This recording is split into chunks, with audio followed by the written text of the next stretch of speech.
It is time for yet another spectacular stream with your favorite color surfing DJ, Serjay Svek. Let's go.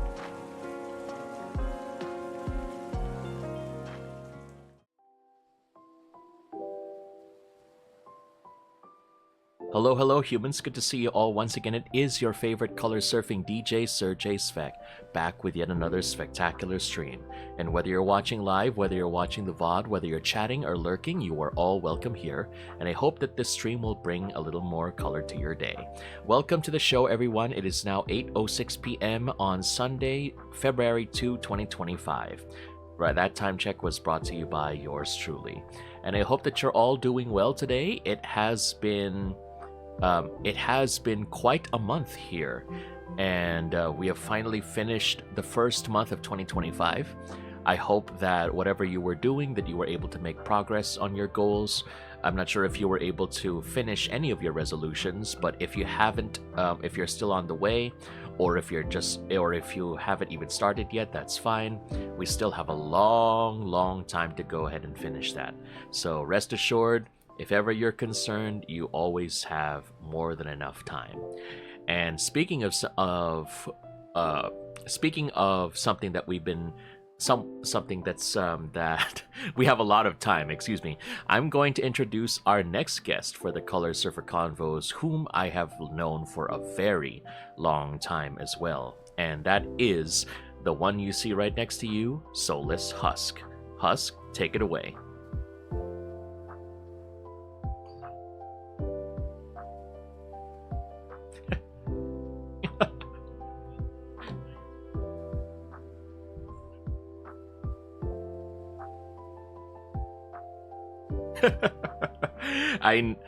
Whenever we hit that music, Husk, I know that's when the magic happens. Especially, it's been years since you've been doing that, and it still hits strong. You cannot imagine.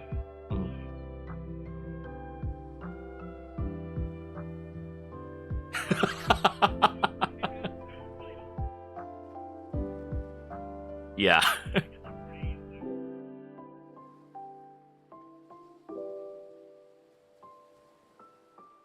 That is good. Keep it up, because that's definitely, I think, whenever I think of that song, I now begin to associate it with you. So that's definitely, it's very effective advertising, is what I'm trying to say. Yes. But yes, thank you very much again, Husk, for being here today on episode 16 of the Color Surfer Convos. So yeah, for anybody who's been watching, we're still going on. Amazing. We were able to continue with this one, so I'm very happy that that everything is still going on, and then we'll get to know a little bit more about Husk when we know more about him and his journey and all of that. So we'll go ahead and get started, but before that, let me go ahead and do like the formal intro to the podcast, and then we'll take it away. We'll introduce you, we'll ask the questions, and all of that usual jazz. So all right, let me do this first. Hello, humans. Good to see you all once again. It is your favorite color surfing DJ, Serjay Svek, back with another episode of the Color Surfer Convos.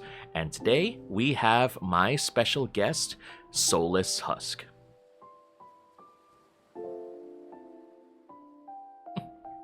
Glad to have you here too, Husk. Yes, indeed.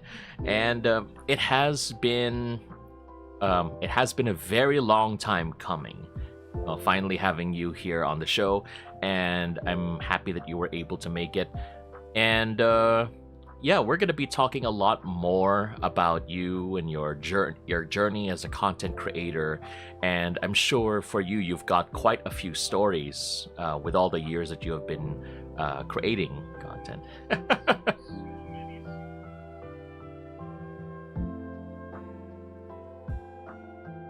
That's good. That's good. Let's try to focus. Hopefully, we have a lot more good that we could talk about. Yes. That's good. All right. And by the way, Quest Bear, thank you very much for the follow. Appreciate it very much. And while we're doing that, we're fine over here. Thank you for asking. Thank you for also for chatting. Okay, so Husk. Yeah. So Husk. Well, for the people in my community who might not be familiar with you, who are you first, and what do you? Who are you rather? Let's just stick with that. Who are you, Husk? Yes. Mm-hmm. Yes.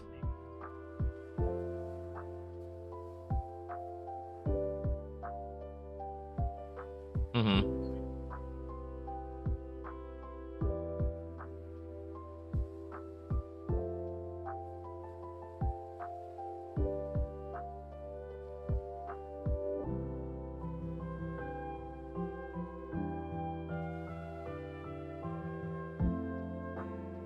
Magical practitioner of necromancy. Time out, Husk. Time out.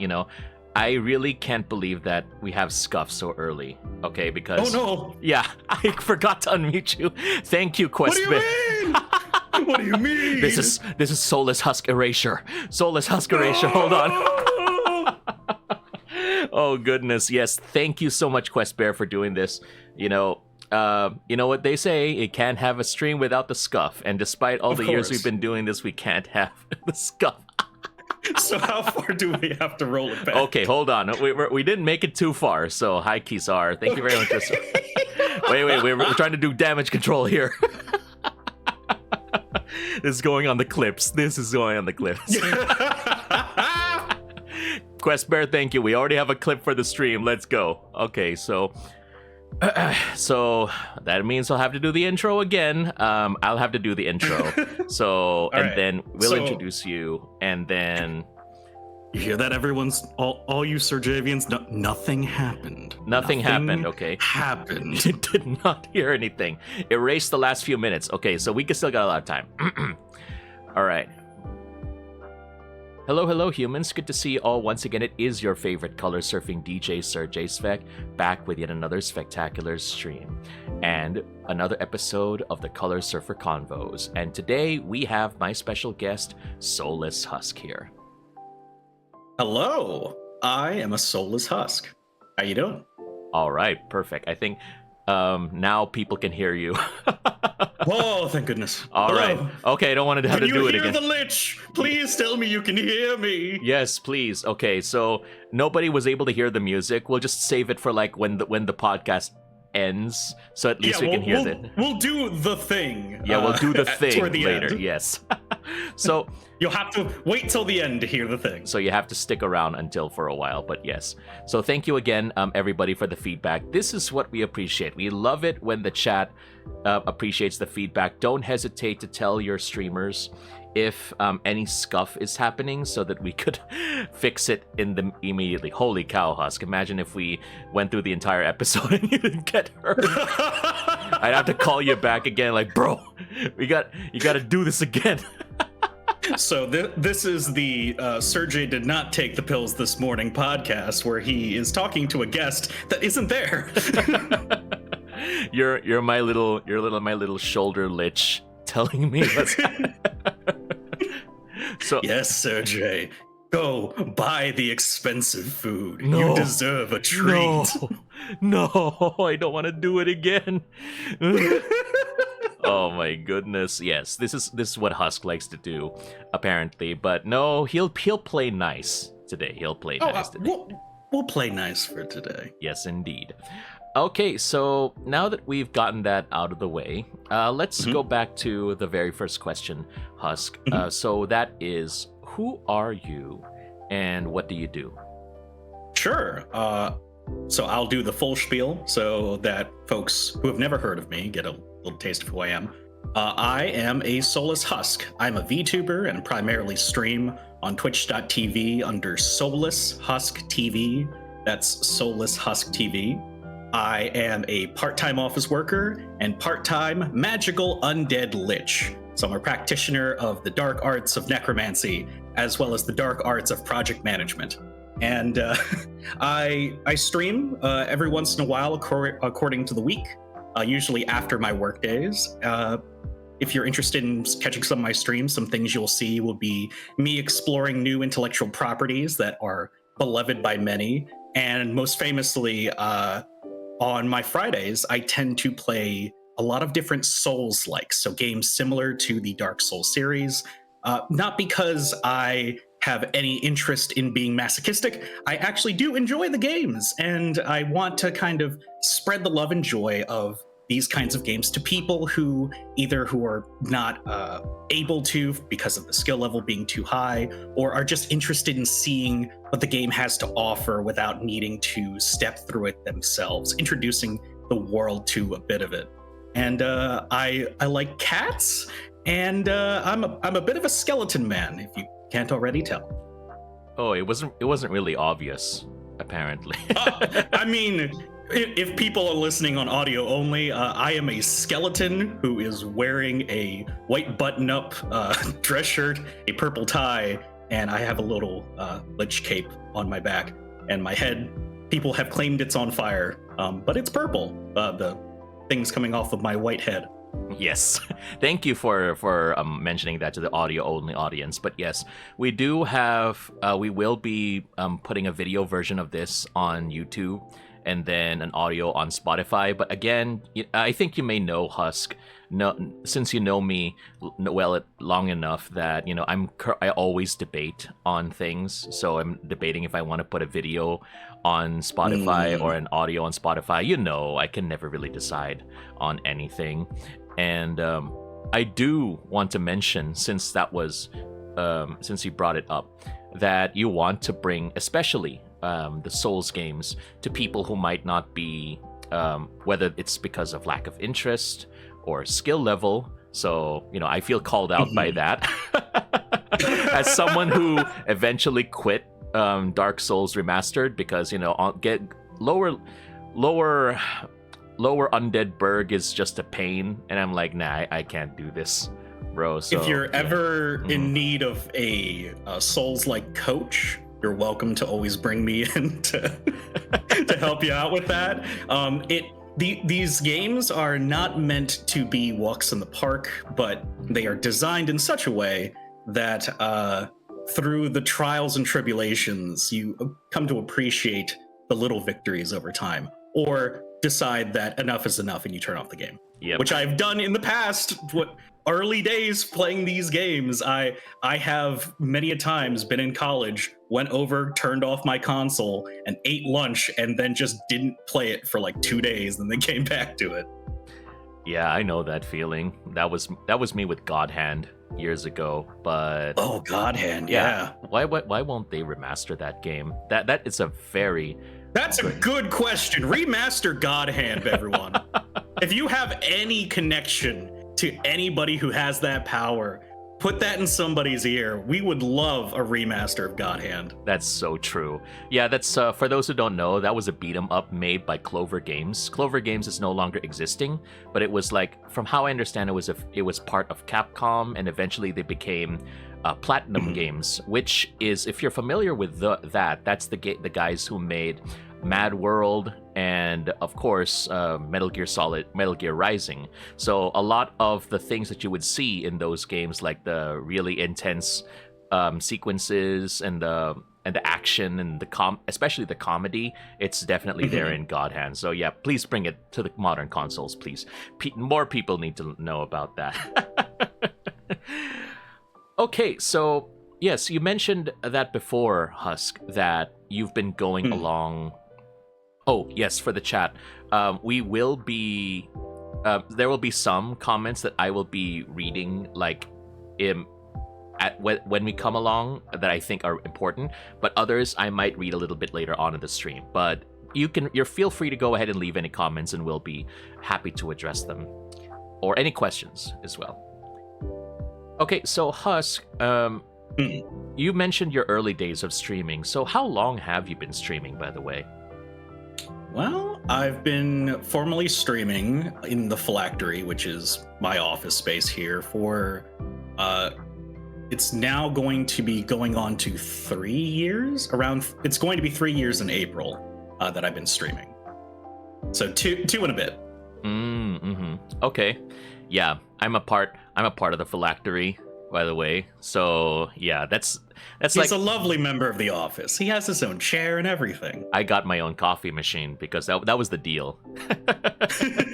We don't tell the other wandering souls that he has it. It's like inside of like a hollowed out kind of like desk space area so that nobody finds it.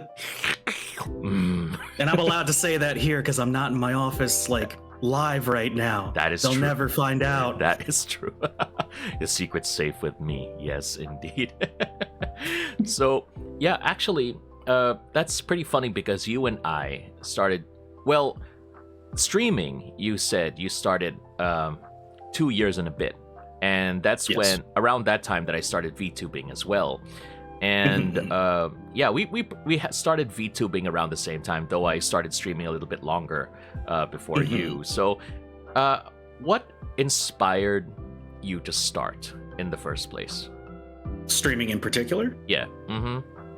It's numerous factors. So I think the primary reasons I wanted to stream came down to two reasons. One, the game Elden Ring was coming out, and I knew there were going to be many people who were going to pick up that game because it was a big, high-profile game coming out at the time. And as soon as I saw like people playing like betas and other things like that and looking at demos, I could tell there was so much rich history of From Software, the game company who made Elden Ring, that they learned so many great lessons from their previous titles they put into the care of Elden Ring as a product. And no one, like very few, were mentioning all of the milestones that led up to certain features, like how well parrying in the game would work in certain cases, how much of a change having a horse in the game would be, even the inclusion of a map, how that is such a departure from the previous Souls-like games that they've created, because they never had formal maps in those games. How much of a change that is. And I felt like I was just talking to a wall when that happened. I'm like, how do people not realize the gravity of this? I want to show people that. And I came to a realization sitting near a train station, which is almost poetic that this happened. I was sitting near a train station, and I said to myself, I could be going back to my office job and doing programming right now, or I can take a risk. I can be somebody who would be an entertainer and show people what I'm talking about, what my interest in that is. And initially was I would see if I can make some YouTube videos and then go ahead and get that out there. And then I realized, oh, why record stuff at home with no feedback when I could just go live as a stream, talk to people in real time, feel a little bit better about recording that way, and then make videos that way. And then I realized just how much fun streaming was on its own, and I just continued doing that day in, day out. And now it's years later, and it's something I love doing. That's good. That's good. You finally got that push to bring you there, and especially, yes, I remember when you were starting out that was like a really big thing, like for you when it comes to your brand, because as soon as I remember Soulless Husk, the Road to Elden Ring series was the thing that really like put your foot on the map and it came as a content creator, and that was your thing for a very long time.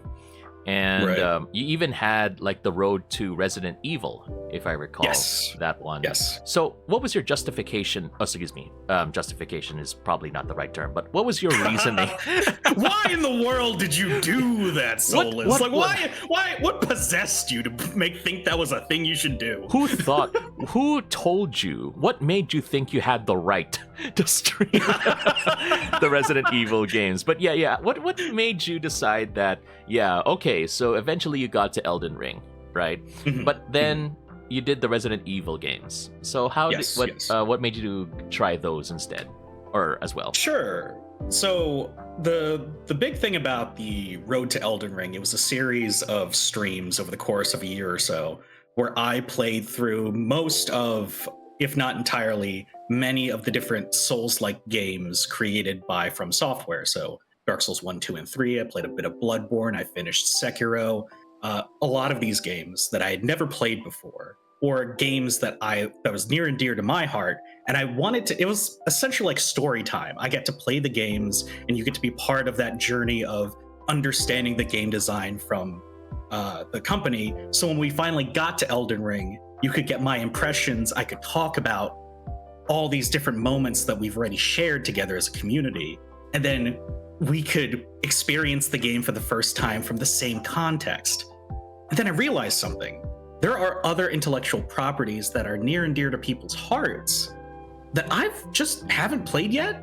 And I was thinking, hey, why don't I go through different franchises and experience them for the first time and make a road so it's my discoveries that I get to share with other people. And that's where the Resident Road to Evil came in, going through the Resident Evil games, which I'm currently at Resident Evil 6, I believe. And I got to discover the progression of its design, its story, all of the major things that have happened in it, and all the memes and everything like that.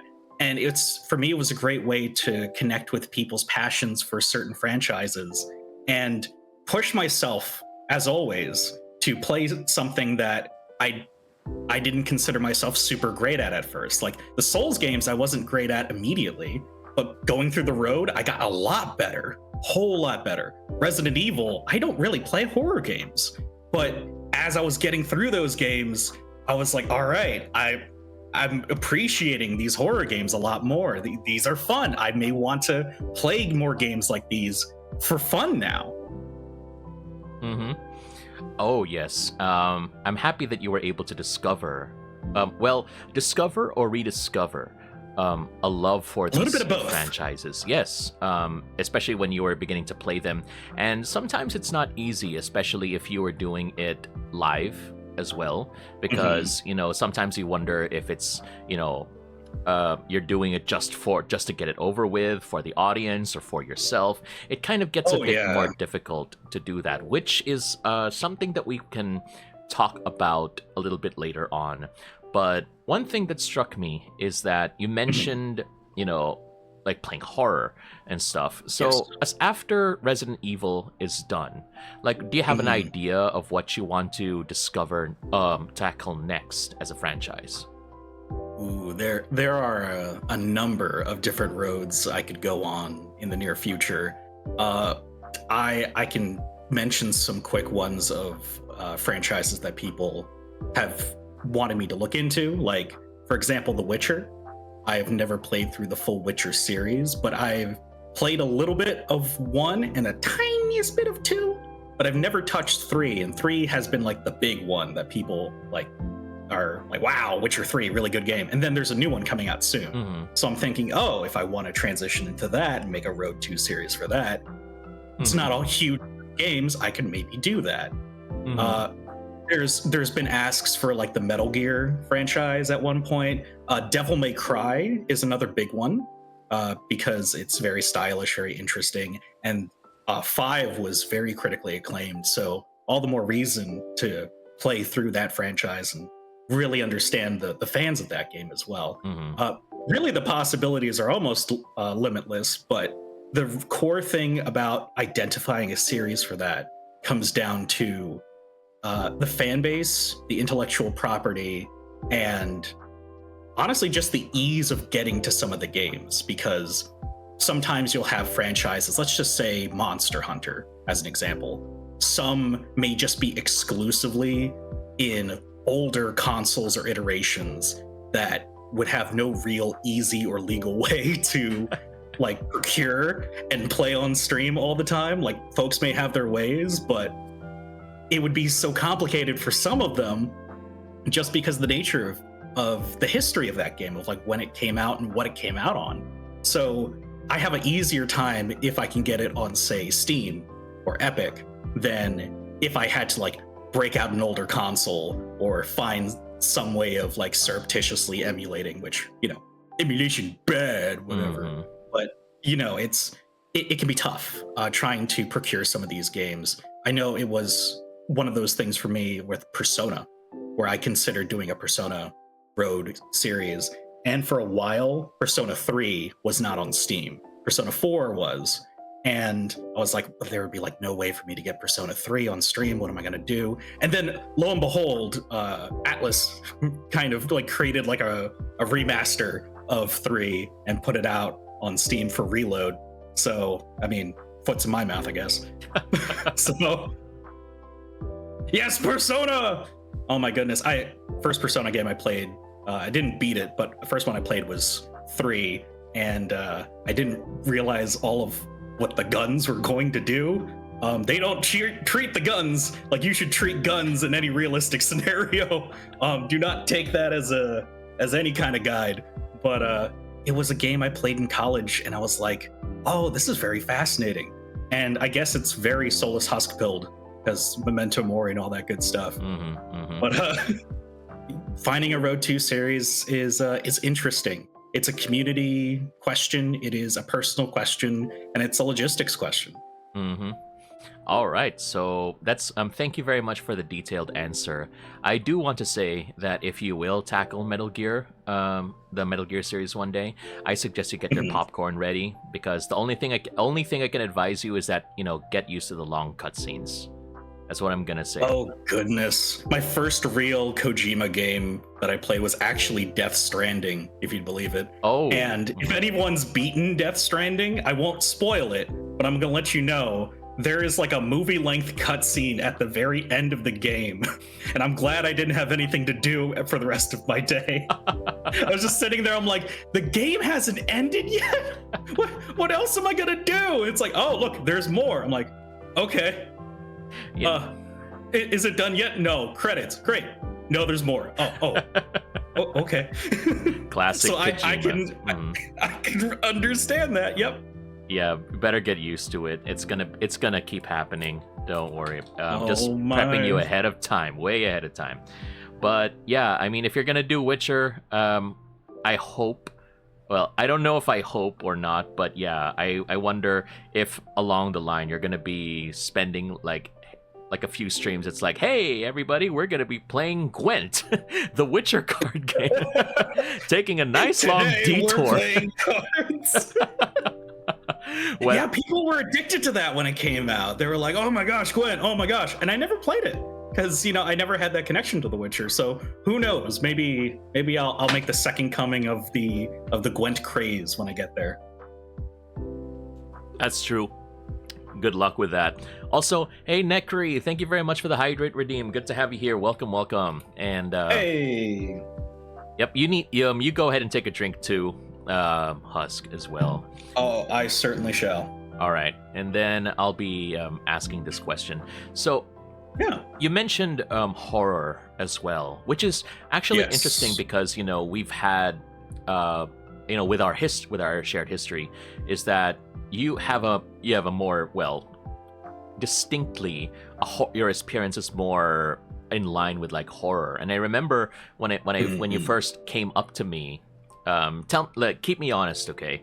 But before you started streaming, you came up to me, asking for tips regarding like streaming and stuff like that.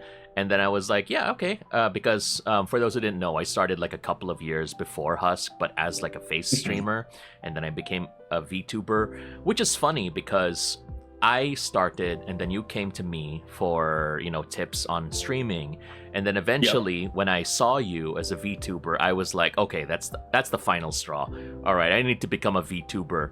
I need to become a VTuber as well. I can't let Husk have the fun, all the fun. It's kind of funny, you were there to like really push me to become a VTuber at the end. So good job, Husk. With that. Thank you. I mean, it was truly something where I'm like, all right, Serjay is currently doing streaming and stuff like that. Let me see what it's like when he streams. How does he interact with his chatters and stuff? How does he play games and talk and everything like that? Really, I wanted to kind of learn from someone who had experience. And then in the most interesting way, it reverses over to, hey, VTubing seems kind of neat, and Soulless is doing it. maybe I can pivot to this. And then now suddenly I'm kind of in a reverse situation. I'm like, oh, you're going to be a VTuber. Oh, fantastic. I needed to inhabit a new body of my own as well. Yes. So, we'll answer something with Necri. Oh yeah, don't forget to stretch too, Husk. That's very important. We gotta redeem. Stretch these old bones. Yes, indeed. Yeah. So, what made you, become, a lich or / a skeleton as a VTuber? Because that is a more unique design compared to like a lot of people who are more humanoid anime looking. Yeah. Right. Well, the first half of the answer is obviously that, office work is very stressful, and I decided to try and take all the mental stress and turn it directly into physical. You can tell how well that worked out for me. But on a technical level, the reason I had this particular look for Soulless Husk as a character came in two ways. The first was when I was first coming up with kind of the branding for Soulless Husk, I didn't even consider being a VTuber. It was not part of the initial concept for the channel that originated later. And Soulless Husk was this idea that I'd be playing Souls-like games, I'd be playing Dark Souls and such. And I made the offhand comment to a friend of mine, when you die in those games, you lose all your souls and you become a soulless husk who continues to fight and, regain all of that experience back. And so that phrase kind of became the title of the character, not a name, a title for him, because who names their child Soulless Husk? So the concept for like the look and feel of him came down to this idea of I wanted to sell the name. I wanted to sell this idea of someone who's like this undead sorcerer, somebody who could go through these Souls-like games again and again and again and just continue to live and exist. So that's why the lich aspect came into play. The office worker aspect came into play as a joke, and it has been the best joke that I've told for my entire career so far, because it's so strange and so funny to have someone of great power of like a lich be brought down to the common man in terms of the perspective of the character. And that's why Soulless Husk is also an office worker by itself. And then I thought, oh, this is such a great, unique character concept. I'm gonna have him kind of like be the equivalent of like a washed up actor meets like McDonald's worker kind of feel, like someone who's like fallen out of both worlds simultaneously. And it just ended up becoming this thing where I found, oh, this is a design that's in ways is not unique. There are other skeleton VTubers out there, but in its own right is unique. The office worker aesthetic with the skeleton aesthetic with the magical aesthetic, not many have that combination out there. So I was very happy to find that I've kind of made my own niche that felt good. And the design for it came about when I was working with the first artists to get my 2D model, which shout out to Animasha, who had created the initial look and feel for Soulless Husk for my first model. And I told them like, here's what I'm looking for like look and feel. Here's some things I'm looking for in terms of his design. And then when they started putting everything together, I'm like, yes, this is what I envisioned him to look like. I'm so happy that this is turning out this way. And then when I showed up, people were like, oh my gosh, he's scary. He's a skeleton. But then they hear from me, and I'm just some Joe Schmo out there. So I've prided myself on the disparity between two extremes being kind of commonplace for me in my branding. Which was actually pretty funny that you mentioned it, because I was just one day I was just sitting at home, and then all of a sudden I get called by Husk again. It's like saying, hey, take a look at this, and I'm like, whoa. Oh, bro, I was about to say you look like Skin and Bones, but now you look like Flame and Bones, Clothes and Bones, pretty much. Oh, yeah. Did you do something with your hair? Something like that. Yeah, it's gone. You don't have to worry about that no more. So there's that. As Reeker said, it sucked the soul out of you.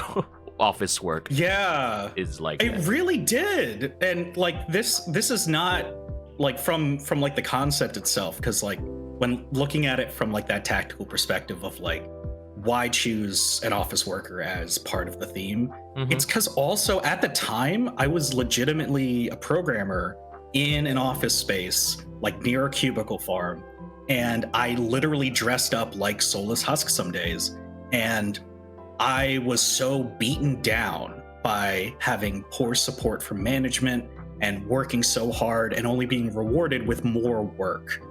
And all of my creativity was shot. I was in a very depressive state. It was very upsetting. And so in many ways, it's not just a theme for me. Like the entirety of my channel and what I hope to do with it in the near future is going to be a sort of autobiography told through stylized means of who I am and who I became. Yes, so it's sort of like me in a way, where my VTuber is a little bit of a closer reflection of me. So I suppose that you could say that too. Like with yours is how you started is because, sometimes it's a reflection of who you are and your circumstances. But of course, it's not limited to that. There's a lot. And I don't mean to like glaze you real quick on just because I'm on your podcast, but like honest to goodness, I love your design and concept here as DJ Serjay Svek. Like I have from the beginning really loved the color surfer aesthetic and like the look and feel of everything here, because it's another one of those moments where I'm like, I can't think of a single VTuber out there who has the exact same kind of style as you. Like, I'm not going to mix you up for anybody else. It stands out in a great way. That's very kind of you. Thank you, Husk. I appreciate that. Yeah. So, we have, like, for us, we've been doing this for a long time in VTuber years.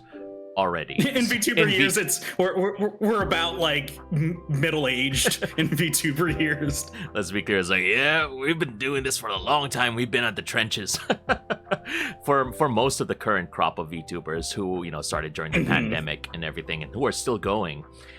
So yeah, what drives you to continue creating after all this time?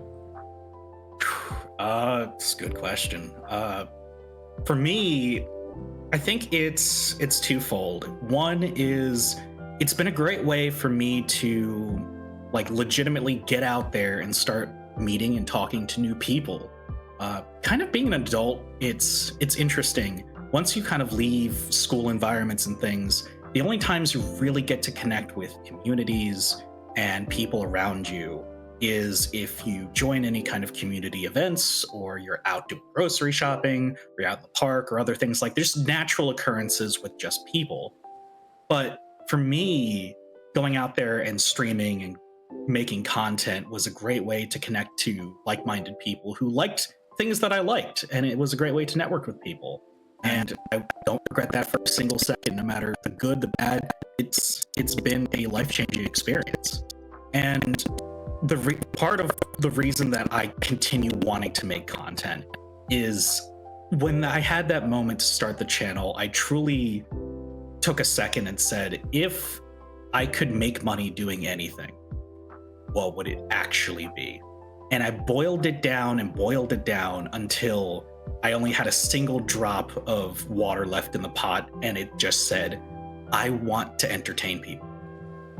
So that's why I make content, is because I have a true passion for being an entertainer, being a storyteller. And this is my current way of doing that. Will it be the same way forever? Maybe not, but at the moment it is scratching that itch that I denied myself for so long because I thought trying to do so would be impractical for my future. But here I am, taking big risks and, just finally living instead of just surviving. That's good. Finally being able to live out your passions, like you say, Hmm. being able to do all of that. And yes, I appreciate how passionate and determined you are to make that goal a reality, that dream a reality. But of course, that's life is not always sunshine and rainbows. That's my shtick. Hmm. I'm the rainbow guy. but in all honesty, I'm sure you have experienced a bunch of challenges in your journey. So if you don't want, well, without going like way too personal, if you're not comfy with it, like what were some challenges you faced along the way? I think these are common pitfalls slash these are common pitfalls slash challenges that I feel like a lot of VTubers, especially because we work out in the indie scene, will have to run into. Which is you'll meet some bad actors, so to speak, like people who claim to have your best interest and then will stab you in the back for one reason or another. You may end up being friends with somebody and then, they end up getting in hot water and suddenly people are looking at you seeing, are you a reflection of this person? What's going on? That sometimes happens. I've been scammed out of money before. People I've trusted for business practices because I was sloppy in my approach to getting things better for the channel. They ended up running with money from me several times. And it was all a really hard lesson to learn that sometimes you can just start networking with people as a VTuber to make more friends, to broaden your horizons, expand your audience, and then those people just never talk to you again. And that's just the way how things were and how things can be. That is to say, like, even if you know it's going to happen, no one's immune to that. It's part of the journey. It's like scuff. You're always going to have scuff, even if you're the most well put together and professional streamer out there. It's an inevitability that you're going to run into some of these, and it's going to be scary. You're not going to know what to do. There's no guidebook for this kind of stuff. But at the very least, I have gone through many of them, and it's scary. And that doesn't mean that the troubles are going to end, but it's part of the territory. And once you accept that there could be bad things on the horizon, mentally preparing yourself for that, I think, is really the best thing to do. And we always hope for the brighter future. So that's what I do. That's good. And thank you for sharing. Yeah, there's always going to be trouble like that. You can never really predict what people are going to be like or what they do. And that is just the unfortunate truth about it when you choose to interact with a lot more people, especially when you don't have the opportunity to know them a little more closely. In our kind of work, because we're interacting with people from all walks of life, from long distance. So we don't really get to judge them as closely as we would, let's say, our friends, for example. So we cannot really decide. But yeah, it is a difficult challenge, and it's unfortunately true. And of course, like you say, scuff, because again, yes, this stream is scuffed. For those who are coming in during the middle of this podcast, what happened is that I started my intro, Husk was talking, and then thankfully an audience member called us out saying that Husk wasn't heard.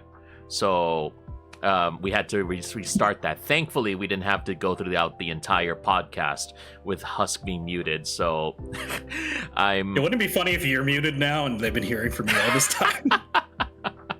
I was really worried about that because I muted myself. While you were talking, I was coughing, so I muted myself on OBS, and I was like, "Oh, I really had to make sure I double check." But yeah. All right, so I know that we talked about something heavy just now about your challenges and such, but what about your achievements? Whether it's your own milestones or someone recognized you, what are some of your achievements in your content creation journey? I'll just be blunt with some of the achievements and just pump myself up, because some of these achievements are things that are obvious. Some, I don't know if much of my audience even realizes that I achieved some of these, because sometimes it's kind of behind the scenes. But one of my greatest achievements, in my personal opinion, was I started streaming on YouTube Lives. So I didn't have a Twitch channel originally. When I started using the new model, I began simul streaming between YouTube and Twitch back when, that was like not really super commonplace, but it also wasn't really against terms at the moment. And I started bringing my audience from YouTube to Twitch. No matter how small it was, people started to watch me on Twitch. Some people who only had the Twitch account because I asked them to go to Twitch. And that was huge for me. I really did appreciate that a lot. And so that really got the momentum rolling early. Another thing was I did a 24-hour stream. I wasn't streaming for a consistent 24 hours as in like awake. I had like a very brief period where I was asleep live on stream. But I did a 24-hour stream. I did a Souls boss fight for 4 hours straight. I couldn't beat Rykard. It was a bad time. Yeah. So I did that, and I was very happy with that. And outside of that, I'm proud to say I was in a number of like really large and awesome collabs.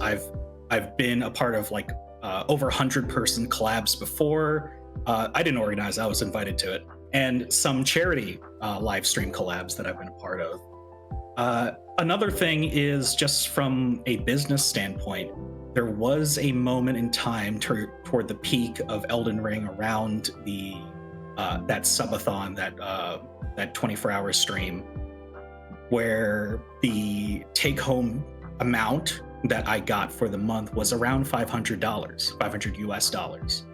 And that is a significant amount of money that paid for my groceries essentially for the month. Well, it could. I folded it back into improving the stream, but like it in and of itself didn't have to be a personal expense at that point. I just leveraged all of the lovely donations from folks to use that to buy games, to get better equipment, and eventually now I have a 2-computer setup because of the generosity of my audience.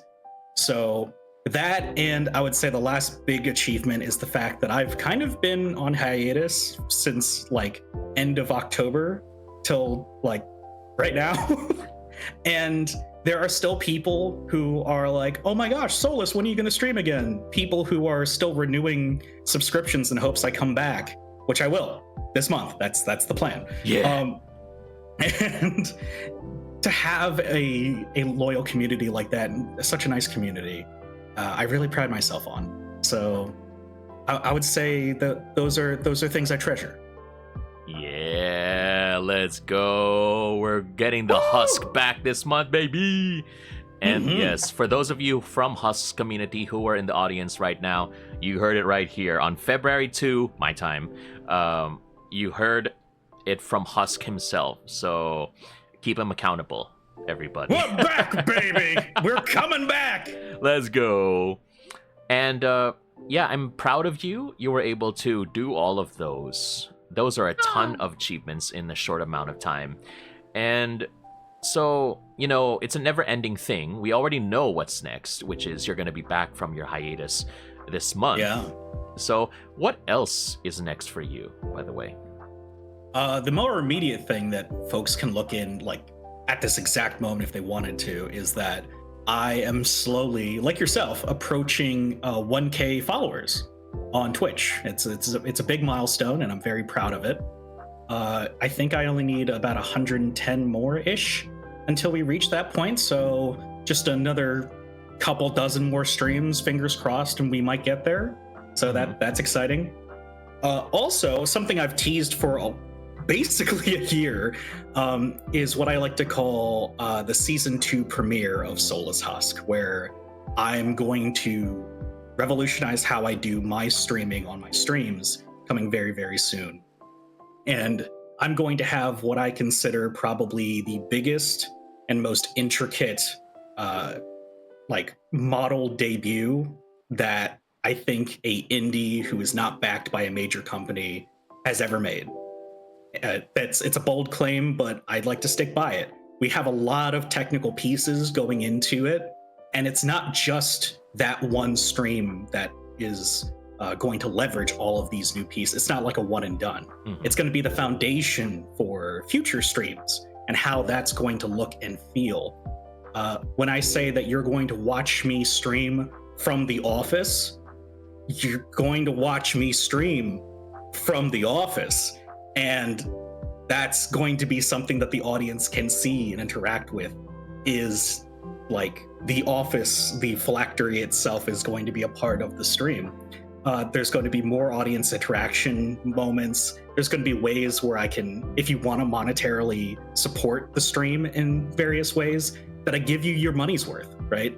Continue like making it lucrative and viable, that if you want more interaction with the stream, you can get that opportunity, and that you can put your mark on the content just as much as I am. I'm very excited to show that off very soon.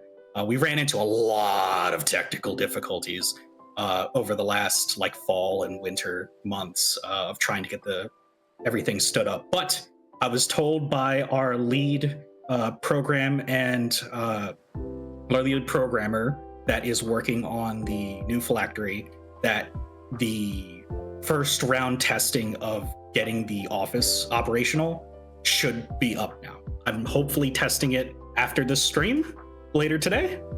So that's really exciting, and I hope to have that re-debut season 2 premiere coming very, very soon. And I'm sure you'll hear from me once it's all set up. It's going to be a good time. That sounds like a great idea. And yeah, you might, with the phylactery there, you might see me peeking out of the corner every once in a while. It's like, hey!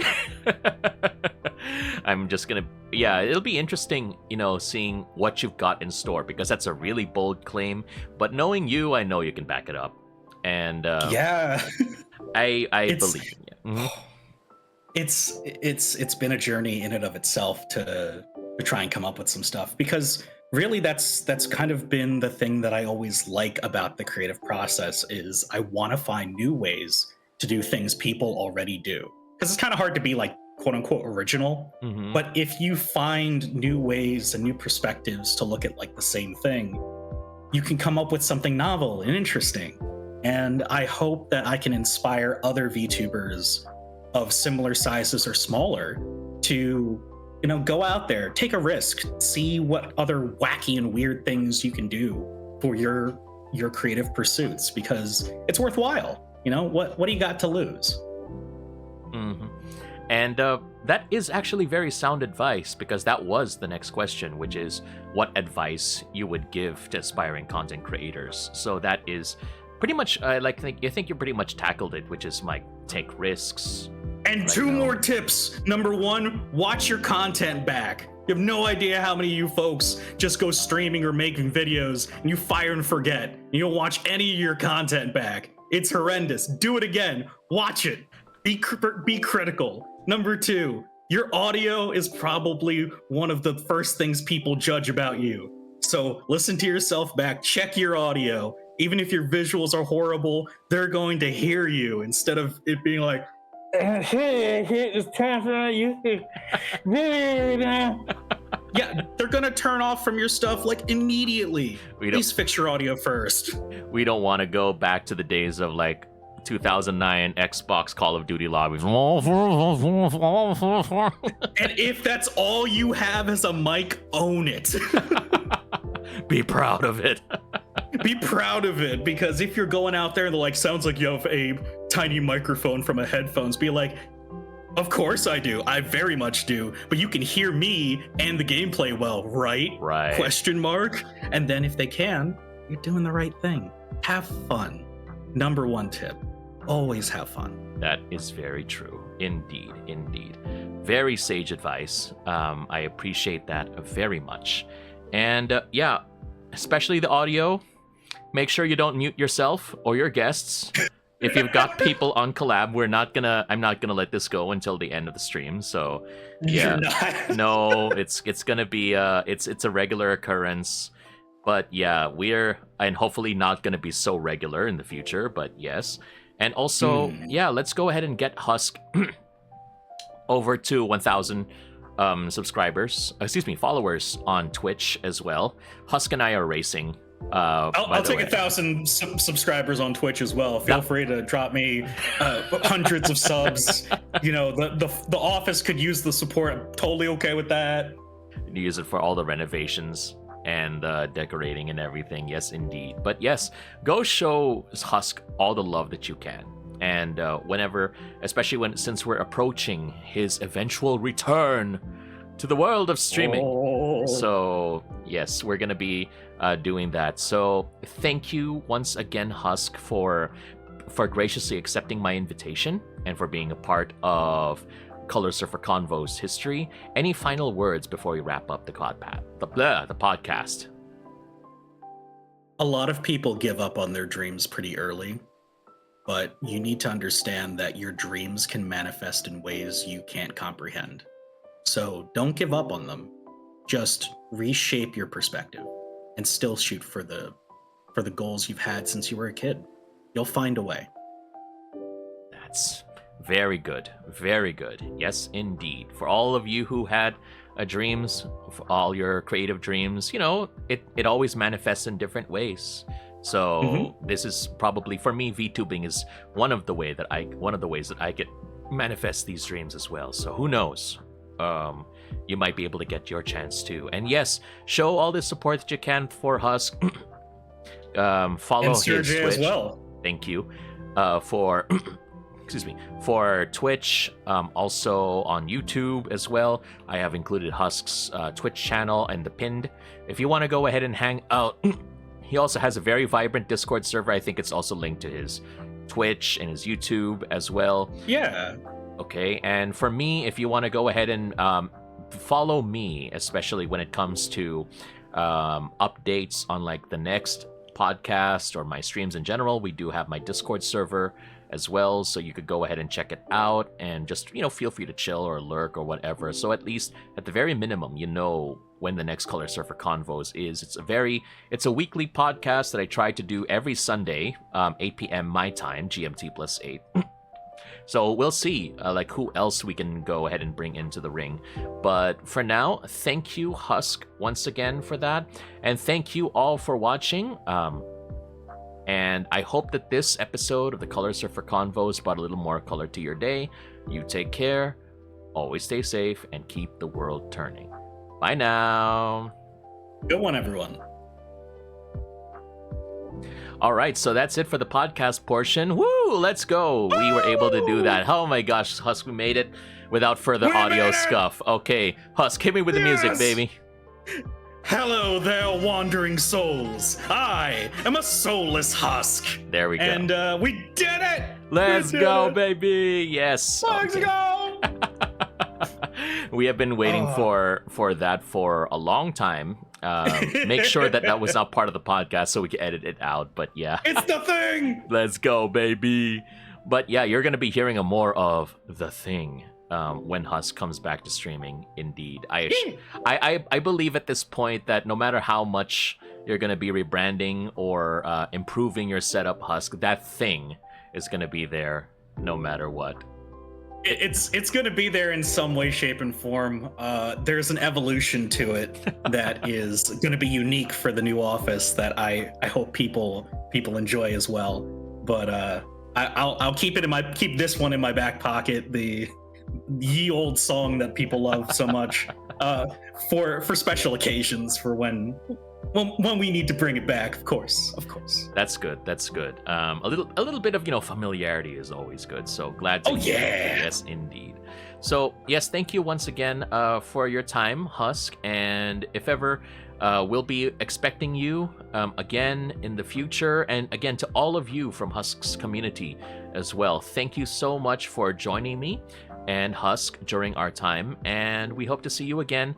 The VOD for this stream will go live a little bit after, because I still have to play some games after. You know how it is, Husk. We don't really have a lot of time to stream, so we're having like a double feature. It's podcast and then gaming after. Okay. Gonna be playing some Virtua Fighter 5 REVO for the first time. So I have been waiting for this game for a long time. So we'll see what is in what's so different about this. And so the VOD will be coming out a little bit later on, within 24 hours of this stream, and the podcast, the edited, slightly edited, because I can't really do super edits, Husk, for podcasts. It drives me nuts. So we'll I try. understand that completely. We'll try to edit it down, and then any clips from this one, we'll definitely share it as soon as we can. But all of that will be done in my YouTube channel. So if you want to go ahead and check out my YouTube channels, the links are in the description as well. Feel free to go ahead and subscribe if you want to get access to my shorts, to my stream clips, and my VODs. And to my main channel, I just released my Best of Serjay Volume 1. So all of my best clips from January 2025. I know, Husk, the clip with the scuff audio is going to be in one of those in the Best of Volume 2, because holy cow, that is what a way to start the month, brother. What a way to start it. All right. It's like, oh yeah, he's going to return. Go ahead, Husk. All right. Good job, Husk. That was a very nice statement. Job. Okay, yes. But all right, that's pretty much it. So thank you once again. I'll be taking a quick 3-minute break for ads, and then we'll be returning with a Virtua Fighter 5. So thank you once again, Husk. I'll talk to you again soon and see you around, okay? Thank you for having me. You take care. Bye now. Bye now.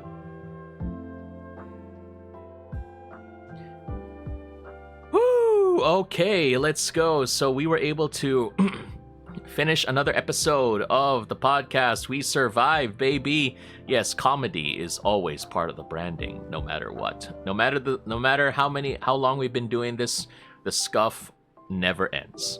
So thank you once again for sticking around for the podcast. I hope that after this break, you can stick with me as we go ahead and play the game. So let's just move on to the game area first.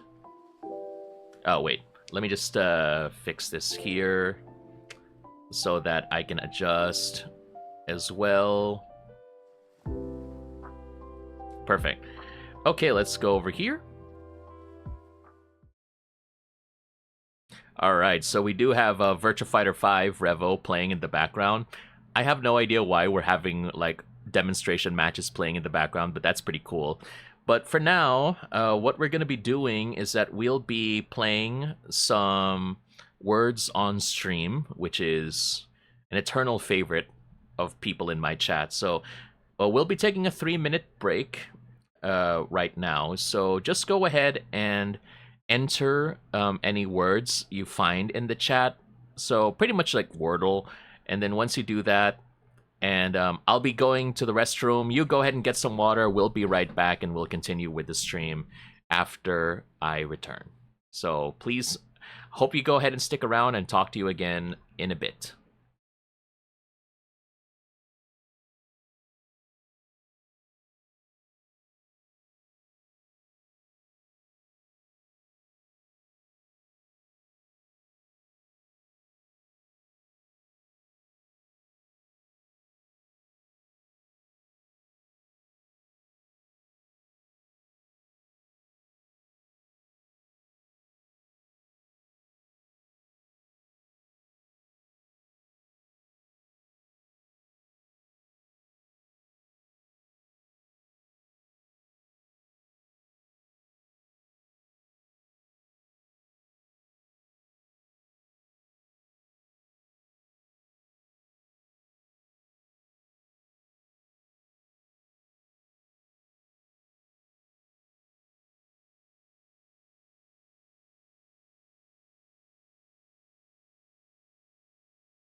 Sorry, they modded the word loser? Oh no, that was just so weird.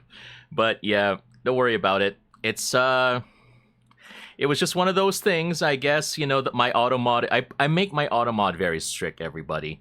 I try to keep it clean, but sometimes, you know, when I play this game, it kind of it kind of messes things up, you know, when you're trying to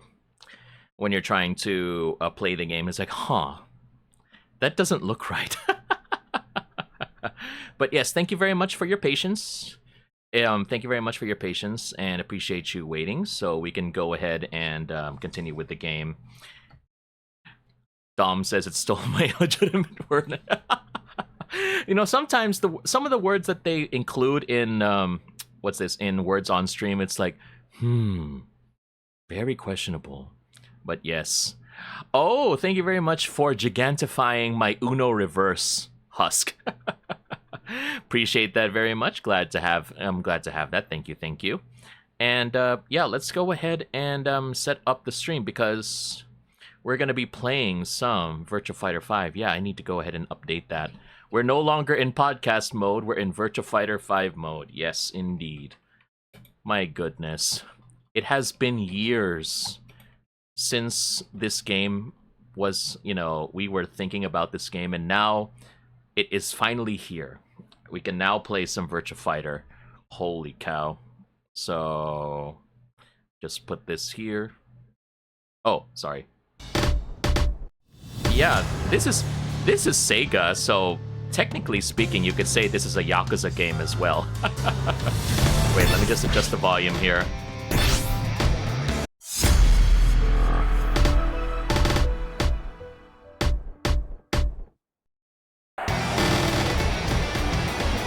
Okay, dang, this thing is, even with audio ducking, Husk, I remember you teaching me about audio ducking, and it's like, dang, even with audio ducking, this game is pretty loud. I am amazed by it, that, you know, it can go this loud despite that. But yeah, this is Virtua Fighter 5. We're just gonna be playing some training mode, mostly because I want to be able to, like, geek out over everything. And I have been wanting to play this game for ages, so thankfully we now have the opportunity to do so after a bajillion years. You know, for the context of those who are not familiar with this game series, the very first version of Virtua Fighter 5 was released back in 2006 for the PlayStation, and we've been going through a bajillion updates of this. So if you think about Street Fighter, you know how they meme on Street Fighter being they can't count past 2. Well, for the longest time for Virtua Fighter, they can't count past 5. But now it was announced earlier this year that we're going to be getting a new Virtua Fighter game finally.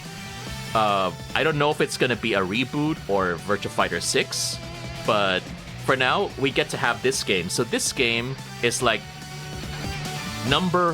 version 5 of Virtua Fighter 5. So, but this is pretty much just a reskin of number 4, but it's now available on Steam. So for the first time, Virtua Fighter is now available on Steam. So, good job, guys. We finally made it. And technically speaking, this is still a Yakuza game, because this game uses the Dragon engine used by the Yakuza and Like a Dragon games. So if you've been playing games from that franchise, yeah, you could see the facial expressions or the art style looks more in line with the Yakuza art style now. Before, they had their own, like, proprietary game engine that they used to have. So, but now they use something similar to this. So yeah. Oh, okay, so obligatory, we have to start with Akira. I just have to let you know that just because Akira looks like Ryu, he does not play like Ryu. He is the most difficult character in this game. And if you do that, prepare to have your fingers destroyed trying to learn how to play him. But we're just playing the tutorial mode, so we don't really have to do anything, and then we'll go through his combat. No, again, this is not me, like, playing ranked or whatever. So we're just gonna try and learn the mechanics, and maybe I'll be playing this offline again. If you want to go ahead and maybe if you catch me on Discord VC playing this, you're free to go ahead and join the Discord server as well. Okay. Dang, you're just giving me instructions? Okay. Ready, go! Ren says, I only know Terry from Smash Bros. Oh, you know what's funny, Ren, is that Akira was also included in Super Smash Bros. Ultimate, but as an assist trophy. So, but he doesn't look like this. He looks like his version from Virtua Fighter 1, which is like super blocky, super low poly. And I remember when I was a kid, when Virtua Fighter 1 and Tekken 1 first released, we were like, dang, this is the most realistic, the most realistic graphics of the time. But now that we look at it, it's like, no, that doesn't look realistic anymore. This is, what's this? This is not, I mean, back then it's not realistic, but this is more realistic now. Dom saying, why the test dummy looking so good? Yeah, they really have to capture every detail of Dural without violating TOS.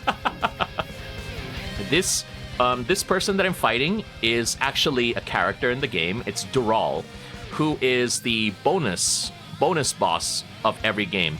You know, it's very funny because I think Virtua Fighter is like the only fighting game series where the protagonist, Akira, is actually the final boss. He's so tough that he's the final boss of the game. And Dural is the one that you always face afterwards, but it's not counted in the completion. You're not required to defeat Dural to get an ending in the game. So, but yeah, Dural has always been like this, looking naked, pretty much. And throughout the years, she's had a bunch of different textures. She's had metal, she's had like stone, glass, and now they're going for like marble. Yeah. Hey, Milas, welcome. Yeah, for those of you who don't know, I've played a lot of Virtua Fighter in Milas's house. We played a lot of vanilla Virtua Fighter back in the day, so...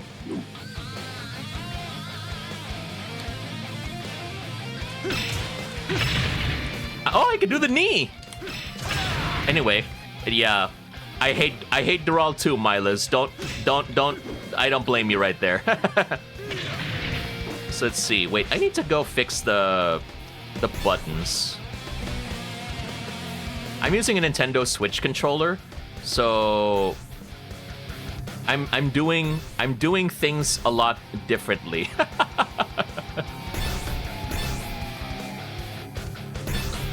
But I actually, you know what? I actually bought an Xbox controller, so we'll see. Okay, we'll see what happens when I finally get to that point that I can use an Xbox controller. Because they say Xbox, if you really want to play like the best, you have to play an Xbox controller instead, because you know you have like fewer problems, and not only that, it's also a lot easier to play Steam games. So yeah, that's what I think is the best for us. So yeah, wait, no. Yes. Okay, perfect. Next tutorial, we just hit people. Yes, if you want to jump in this game, you have to press guard. There's a guard button here. You can't press back. So...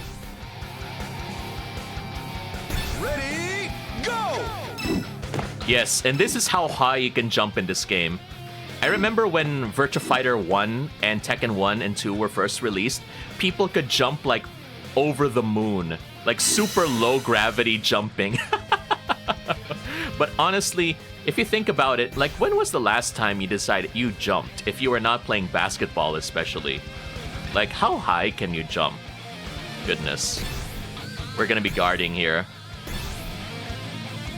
Ready, go! Hit me, Dural. Hit me. I want you to hit me.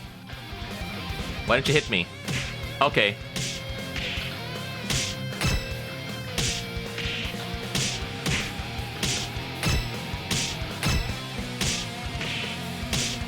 You can really hear like that's the sound effects that was criticized for. The sound effects look like it's like you're punching a paper bag.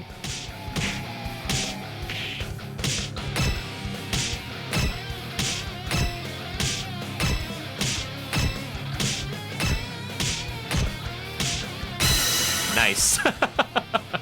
These are voice packs and sound effects from all the way into 2006, everyone.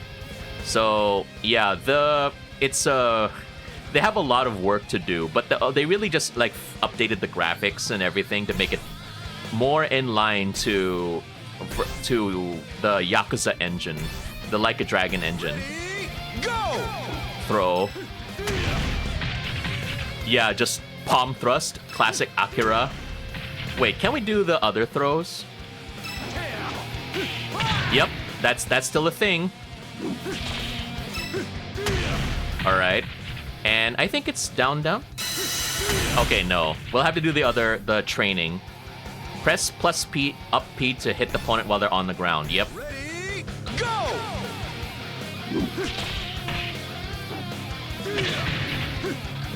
That's still a thing. They can still jump very high. Mila says, I like the Xbox controller's feel on the hands, coming from PlayStation player since childhood. But I remember Mila's, growing up, how we used to hate how the original Xbox, the controller was huge. I remember when people used to joke about Xbox huge because the original Xbox controller was gigantic. Holy cow, it was unbelievably big, but now it's a lot more comfortable. Ready, go! Recover from your fall. You can't just press up to recover. You have to press all three buttons to recover faster. Otherwise, if you do this, it takes forever to get up. So, press guard, punch, and kick. Dom says I'm terrible at jumping. Same. I don't really do that much either. Ready, go! You have your sidestep here. It's similar to Tekken. Just press up and down. Ready, Evade attacks. Got it. Dark Souls. Dark Souls. Ow. Dark Souls. Dark Souls. Damn it. Dark Souls. We had to get it somehow. Yes, indeed.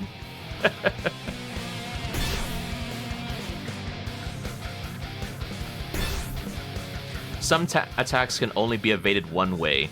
Some can't be evaded.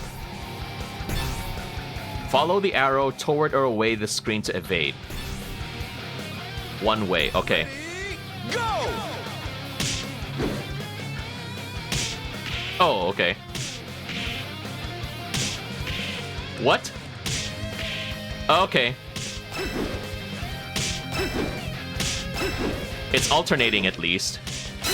Nice. Yeah, you have to learn how to like evade in like the correct direction in this game, because otherwise it would be very difficult to do. And then offensive is this. Okay. So you have to do all three attack directions as well.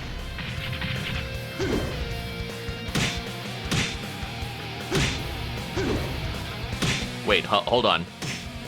Akira, cooperate with me, please. Also, yeah, while we're just waiting, I just want to mention, I really like Akira. If nothing else, it's because whenever Akira hits you, it's like you can feel like there's an earthquake happening whenever he hits you. Boom! See? Even when he just moves forward, it's like he always causes an earthquake to happen, and there's just something magical about it. He's like the only character, aside from like the really big characters, that can really do such powerful hits, and I'm like, damn, that's the coolest thing about him, I think.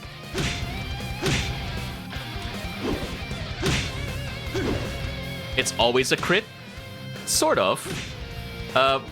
There's like this his shoulder attack is a crit move, and you know what?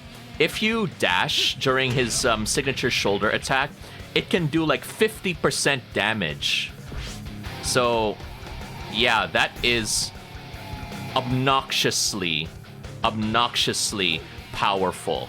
So, but you know, in earlier games, if you do that move, that shoulder attack, and you do it, it could do like 90%. So it's really weird. It's so powerful. Yeah, you can see Doral butt on your screen.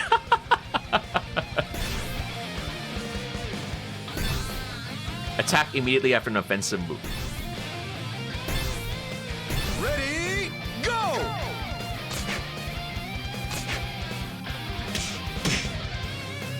Oh yeah, the thing is, Akira also has like guard break moves. So if you see that? It's like, you thought you're gonna guard against me? No, there's no escaping Akira. Okay, I think we can move on to the next one because it's a bit trickier. But yeah, throw escape. Ready, Escape from the throw. Nice. Nice. Warrior! Warrior! And this is the harder one because if you play Tekken, you have like, you know, your left and right punch.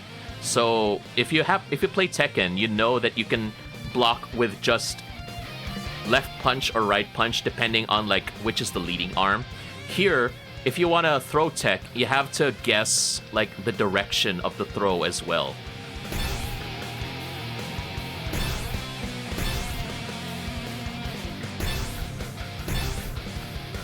ready, go! It's a bit of a guessing game here. Ow! Not the falcon arrow. No, not again. Doral, please, can we like choose a better throw that won't take so long? Damn it! Why am I doing this? Okay, hold on. All right, thank you. Okay, thank you. It's just one throw. It's not alternate. That doesn't count. Nice. Woo! Okay. All right. Knock in the air. Follow up attacks for heavy damage. Okay. Ready, go!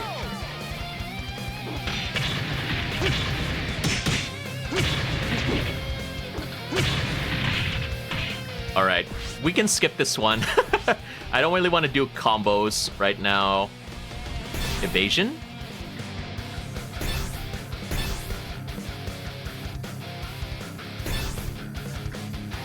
Ready, Okay. go! I think we can skip this one. Let's go to the command training, just because I want to show you all like what's it like when you play as Akira.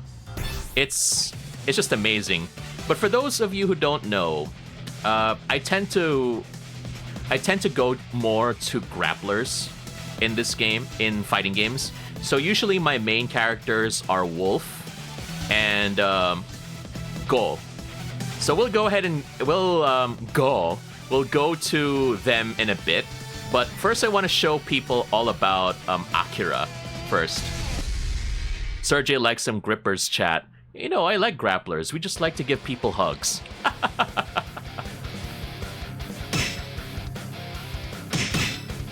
And then punch kick. Forward punch. You see that? Even then, see? You could hear the ground shake.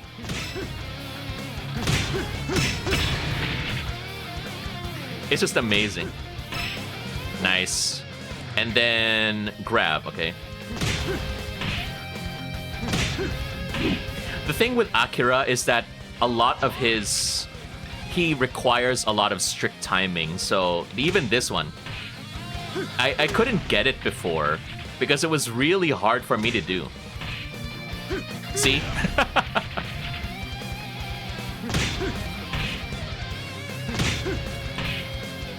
See? You have to do this again.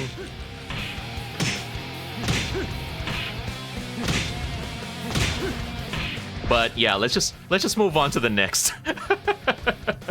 Because it's so hard. Yeah.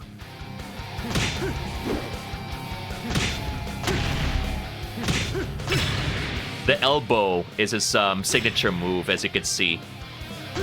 If you see this is like, yeah, this is Baji Chuan. Yeah, for those who are not familiar, this is Baji Chuan. It's a Chinese martial art. So again, this is what makes Akira different from like your usual Ryu types, because he uses a Chinese martial art. And martial art is very popular in anime, in video games. If you play Fate Grand Order, this is the martial art of Li Shu-wen. So yeah, you can tell they're using it if they have like the elbow strike. And then the Tetsuzanko. The palm strike is very popular too, this one. And then we'll get to the shoulder check, because that's a signature move as well. And also this double kick thing, very popular in this martial art.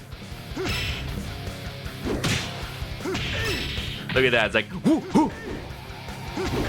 Like, dang, Akira, like really swinging out there.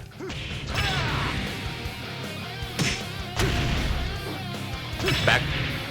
Yeah, this one is able to make people bounce. You can make a combo out of that, actually. See that? Very simple, but already a very good combo.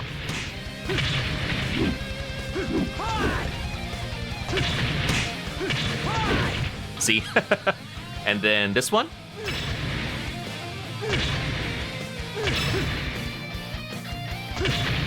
Whoops, sorry.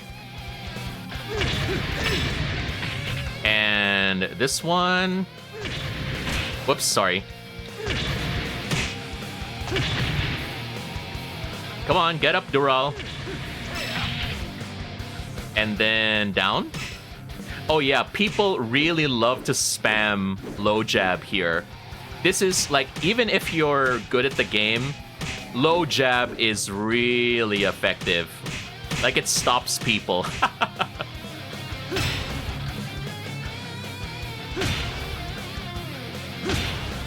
I'm mashing B. I'm mashing punch, but it won't allow me to do it.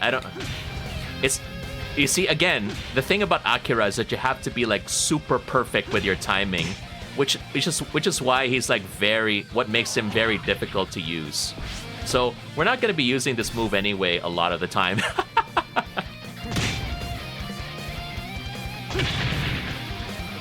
So hold down and back forward. I said down.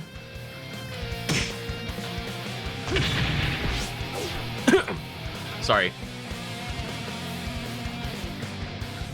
Okay, anyway, next move. Oh yeah.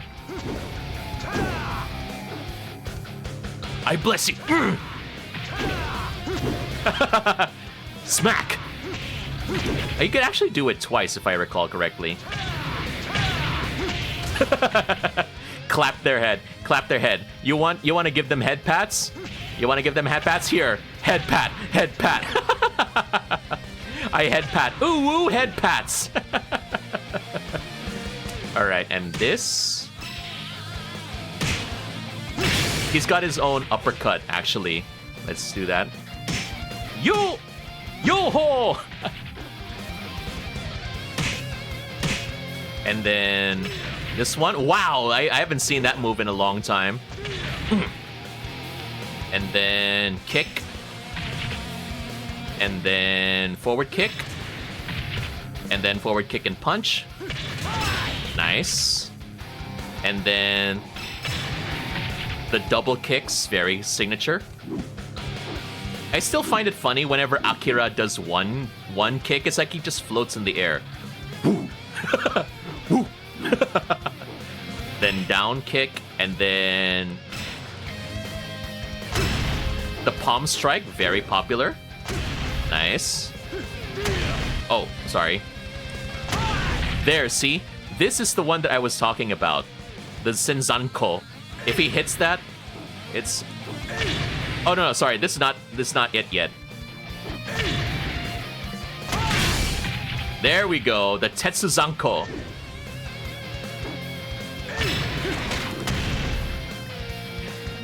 See? Can you just appreciate like the earthquake that happens whenever he does that?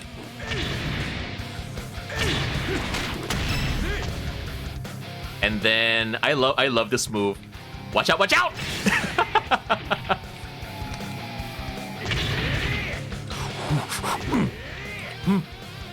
Yeah, and then Tetsuzanko. This is the move that can get rid of like 50% of the opponent's health if you dash. Excuse me, sorry. If you sidestep, then you can get like 50%. Or if it's a counter hit, it's like 50%.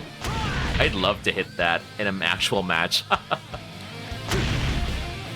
Maho Shoko. Nice. Then Soka Hosui. And then Zanshu. Excuse me. Oh no, this one. This drove Justin Wong crazy. This move, because it's frame perfect. If you wait, hold on. Oh dear. This move drove Justin Wong crazy because holy cow, this is a very tricky move, honestly. So we're now gonna be using my gamepad. I have a stick, so hopefully this will work. Hopefully it gets connected. Oh no, it didn't work. Okay, let's go back to the controller and see if it works again. I got disconnected for some reason. Okay. Where's my key configuration?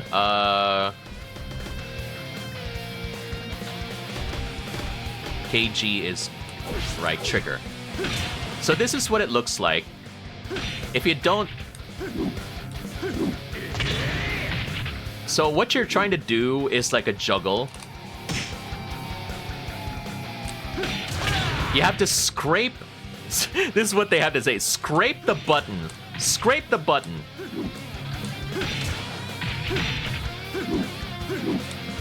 Why is this so an important move, you may ask? It's because it helps launch people in the air. You have to be super precise, which is again another reason why it's very hard to actually use Akira. So yeah, we're not gonna spend so much time here. Wait, no! I got disconnected again. So yeah, first rule of playing Virtua Fighter, don't play Akira. If this is like your first Virtua Fighter game, don't play Akira. You're gonna lose your mind.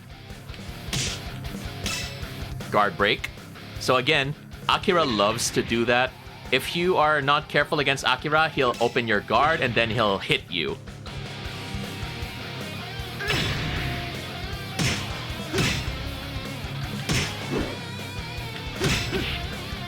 Ooh, nice! I never knew that I could land that move. Okay, hold on.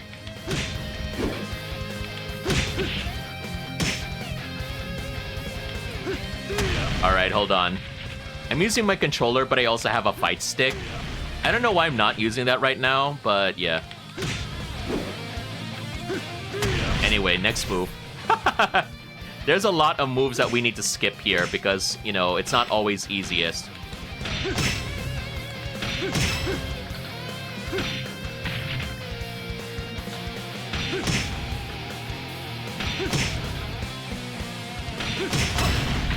You see, that's a signature Akira move.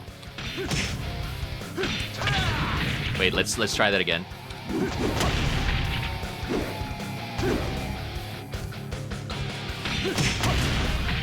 So, if we get this right. Oh, almost there. That's the signature Akira combo. Hold on. Whoops.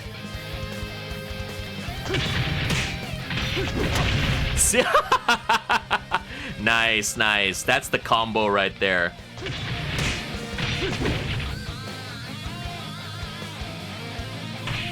Whoops, sorry.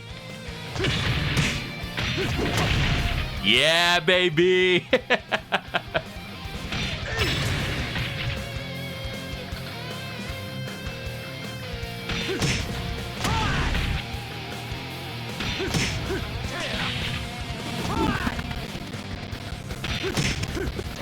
Whoops! Sorry, didn't mean to do that.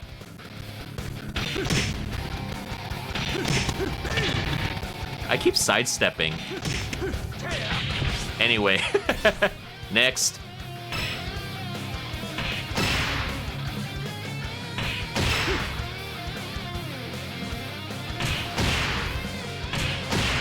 Akira, please, it's just a punch.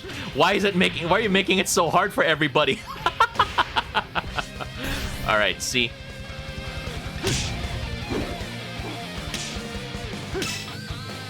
It's just a light tap, like.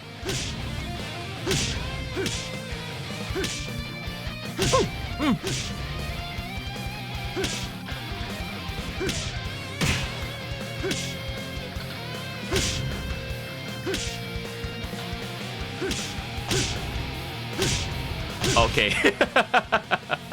Yeah, as you can see, not easy to play Akira. So we'll try another character that I think is a lot easier for me. That I play with a lot more. Wolf. Because it's pro wrestling, and I'm a pro wrestling fan from the very beginning.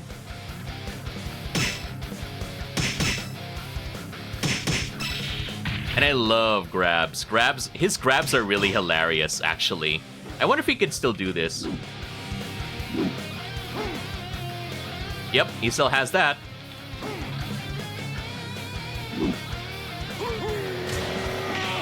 Yeah! He still got it! He still got the chops, baby! Let's go! Yes! Yes! Burning hammer! Oh my goodness, this is bringing back memories. Holy cow. I am just... My goodness. Ren says, I remember the time you and Miles played that character and the masked one in the moat where both of you guys fell in the river. Yes. I like Wolf, and Miles likes to play the luchador, El Blaze. So, it's very funny. I love...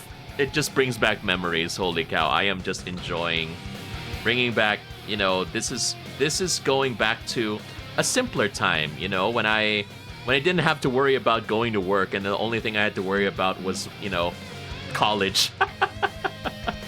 I was just living it, my goodness. All right, so, oh yeah, I just want to mention before we continue, Giant Swing exists if you like King. Very, very damaging here. Diamond Cutter is here.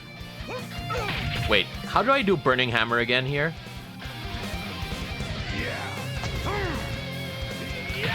Nope, not that one. It's the other one, I think. Let's just go back to the move list here and then see. Nice.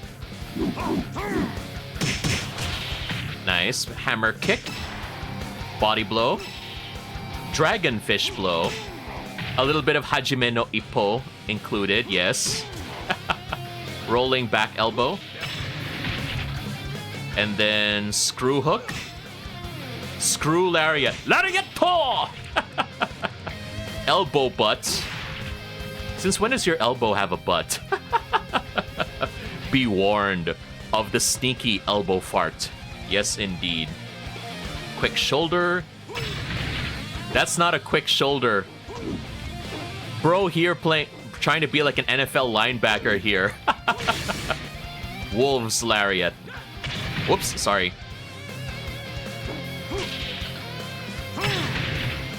That's burning lariat at that point. Lariato! Rolling elbow, nice. That's a king move, actually. And then low hammer, vertical smash.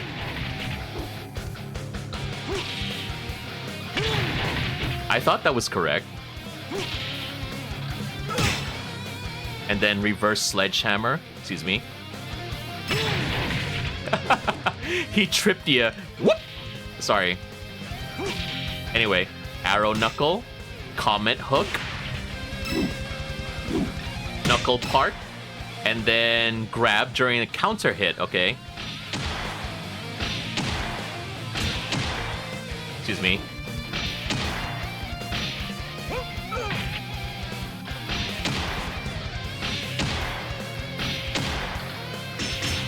You see that this game is not easy to do if you're reliant on timing, but I'm happy that we don't really have to do a lot of that here.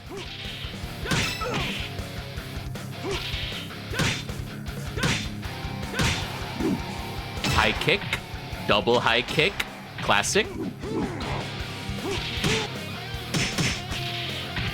And then knee lift, nice, low drop kick, savat. Low smash. Smash. Serjay Svek Pokemon Smash and Pass. Smash and Pass? Very soon, you smash him and you pass him. Goodness gracious. I don't know if that's a good idea. Okay, let's see. Facelift kick. No need to go to the surgeon, just do a facelift. Drop kick. And level back crush.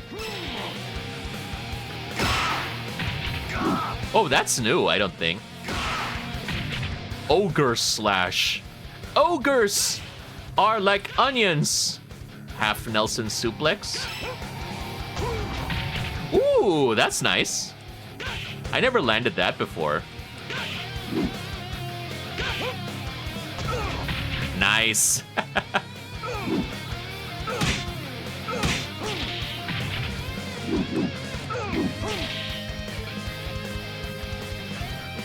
Whoops.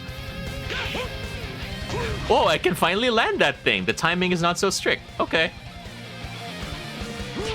Whoops. Short shoulder. Okay, that's the short shoulder. Nice. And then middle swing upper. Regret discharge. If only it was that easy, you know? Discharge your regret, everybody. Take that!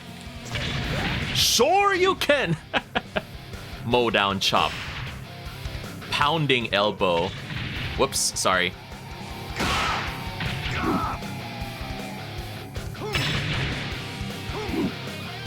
Death Scythe. Gundam. Gundam Death Scythe. Rolling Savat. Classic. Jumping knee butts. Toe kick stunner. Ooh!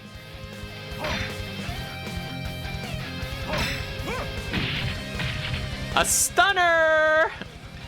Toe kick slide. Heavy middle kick. I'm probably gonna forget a lot of these moves. Kenka kick. Neck cut kick. Ooh! That's an Enzugiri, isn't it? Yeah. Raw Avenger. And then running shoulder attack. Whoops, sorry.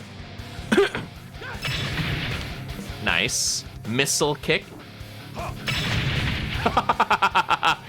Imagine you ring yourself out because of that. That is a possibility, you know? That is a possibility, so you always have to be careful if you play. Jumping back elbow. Whoops, sorry.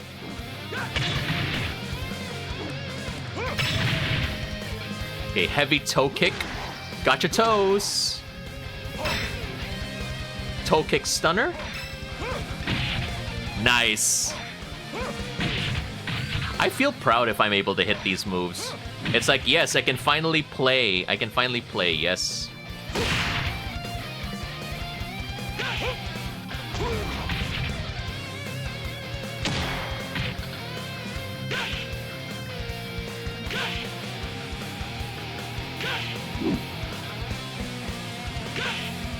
Now I can't hit the half Nelson suplex for some reason. Anyway. Shoulder attack cancel. Deadly move front. I'm running. Come on. Sus. Sus Wolf. No. Don't do it to Doral. No. What are you doing?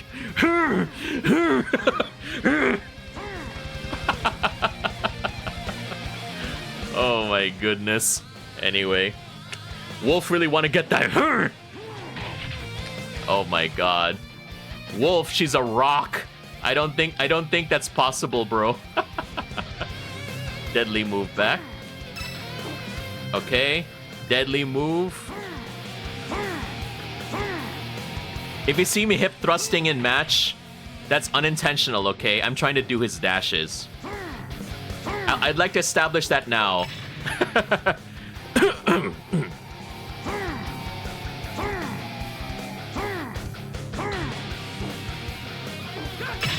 There we go, finally. Whoops. I probably won't be using this move because it won't always come out.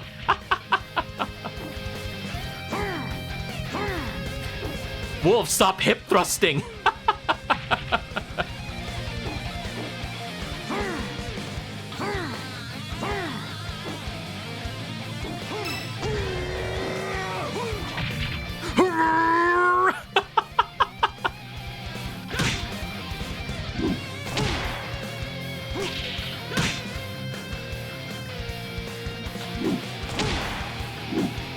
I still don't really understand how to do while rising here because it's not similar to Tekken.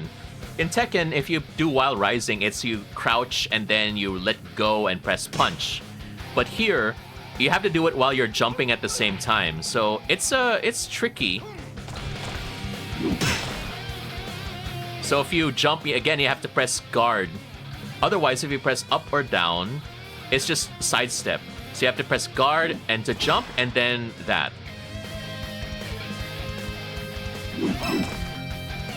So that's why jump attacks for me aren't really that effective in this game in comparison to like other fighting games.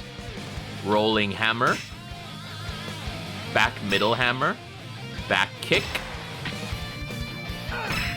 Okay, wall in front.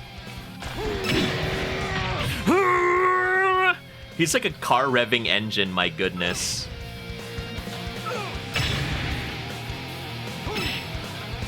Guillotine drop. The leg drop! The leg drop! Oh, it doesn't have much range. Okay. Opponent down, piercing elbow. Opponent lying face up. I love this part. We're getting to the grabs already. Opponent lying face down. Feet toward you, ankle lock. Yeah, that's the best part of Wolf, is that he has a ton of grabs when the opponent is on the ground. Nice. Armbar. Nice. Again. Armbar again. STF. He's doing some John Cena. Dan, dan, dan, dan. Grand Sword. Yes. Nice. Cross face lock. Chris Benoit. Okay. Anyway. Nice. Next is neck breaker drop. Then spine buster. Heaven's impact. That's a nice move. Exploiter. Wait, that's the Taz suplex. Wait, if I recall correctly. Yeah, that's the Taz suplex. Nice. Okay.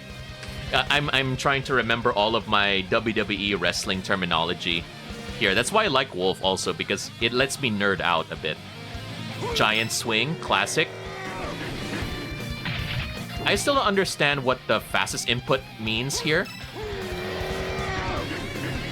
But, okay, good job. Verdict. They changed the name. God, this is the F5 from Brock Lesnar. in the original version of Virtua Fighter 5, it was called the F5, but now they changed it to Verdict for some reason. Taking you to Suplex City. So yeah, if you like Brock Lesnar, yeah, this is the move that you gotta do. And this one, my personal favorite, Burning Hammer. Wrestling geek terminology. This is the finisher of Kenta Kobashi, and it's considered one of the most dangerous wrestling finishers of all time. And it's so dangerous that Kenta used it only like 7 times in his entire wrestling career.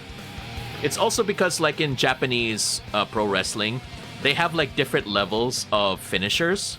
So if Kenta uses the Burning Hammer, that's it. No one is allowed to kick out of that. So, and that's also why he's only used it like 7 times, because of course, if you watch the impact, I'll do it in a bit. If you see the impact, it lands on the opponent's on the back of their neck. So that's why he's only done it to like a couple of people who he knows can land it properly. Otherwise, if not, you're gonna die. But if you watch like American wrestling shows, like WWE, there are some people who do the Burning Hammer, but they modify it so that instead of landing on the back of their neck, they land on their belly instead, which can be done. You just have to flip them up a bit more. So it's not technically a true Burning Hammer, but it's like the safest you can go without risking, paralyzing your opponent. So yeah, good old Kenta Kobashi, yes. Hello, Aya. Thank you for the lurk. Let me just shout you out. And thank you for the redeem. Yes, we need to hydrate some more. Nerding out over wrestling always gets me thirsty. Yes.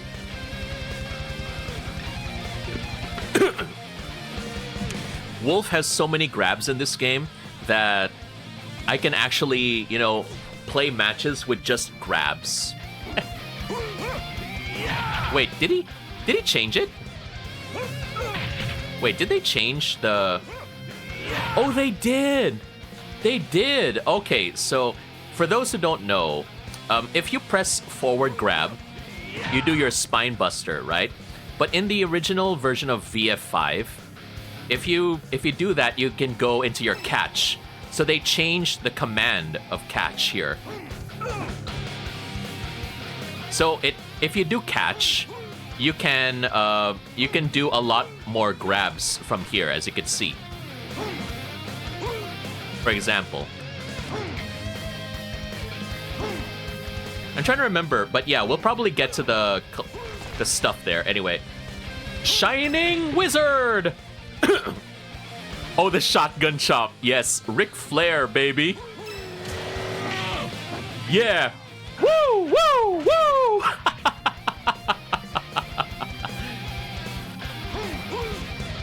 Whoops, sorry. Woo! Shh! Woo! Woo! Woo! Nice. And then the body slam. Nice. On opponent's right. That's the angle slam. Non-copyrighted angle slam. Woo! And then the wrist clutch exploiter. Okay, nice. Again, on the left. And then my personal favorite wrestling throw, German suplex. Nice. You can never go wrong with German suplex. Okay, and Burning Hammer from behind. Burning! Okay. Wait, how do we do Emerald Flosion here? Okay, wait.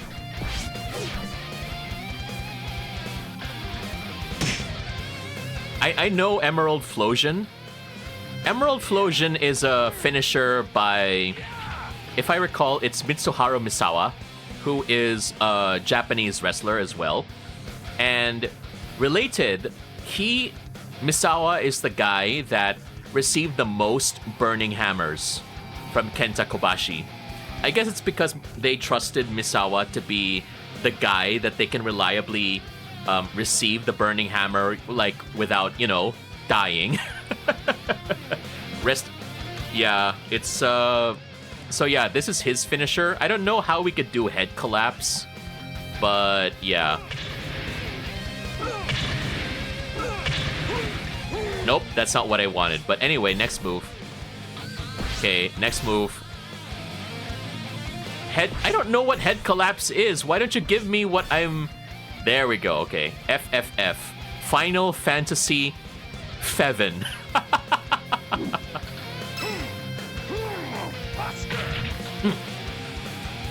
Tiger Driver! Yeah, classic Japanese finisher. Tiger Driver. And Tiger Driver has like a billion variations. But the one that I know is like there's Tiger Driver 95. But yeah. Nerding! Tiger Flosion! Ow! That hurts. Double arm suplex. Nice. And then Blazing Sword! Ow! Right on the throat, bro. What the heck? And then German suplex. Nice. Swing through. That's a new one. Oh, okay. That's their Irish whip. Okay. Double arm face buster, which is just the pedigree. Okay. And then push. Okay. Nice. From catch, swing through. Okay. Whoops, sorry. No. Nice. Calf branding. No.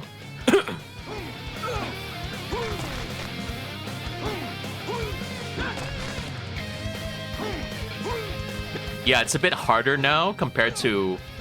There we go. That's not it? Okay, well...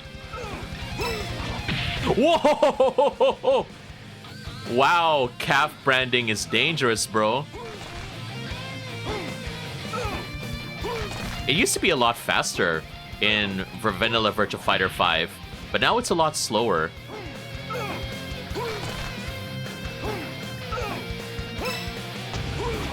Nice. PKG when successful. Okay.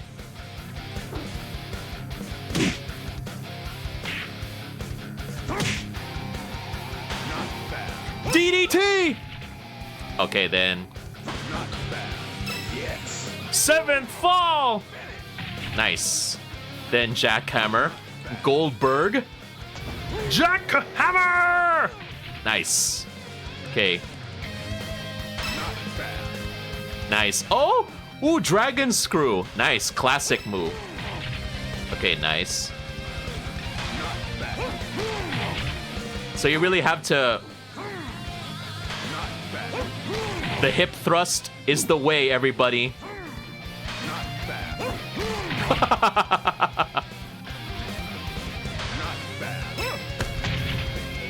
Ow! On the leg, dang it. Not bad. There we go, capture suplex. I love that one.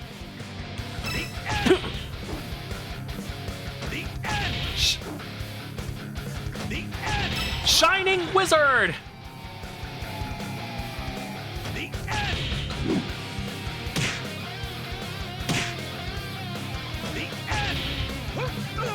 Whoops.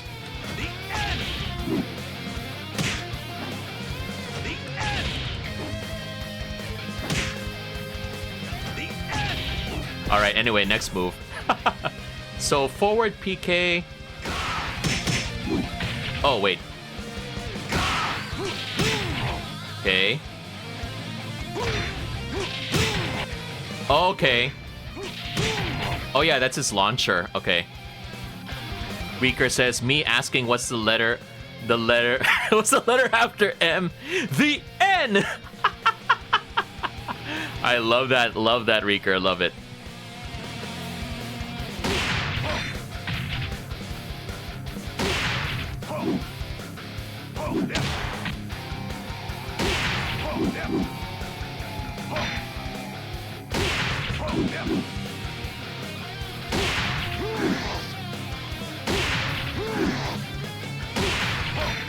Nice. Okay, so that's it.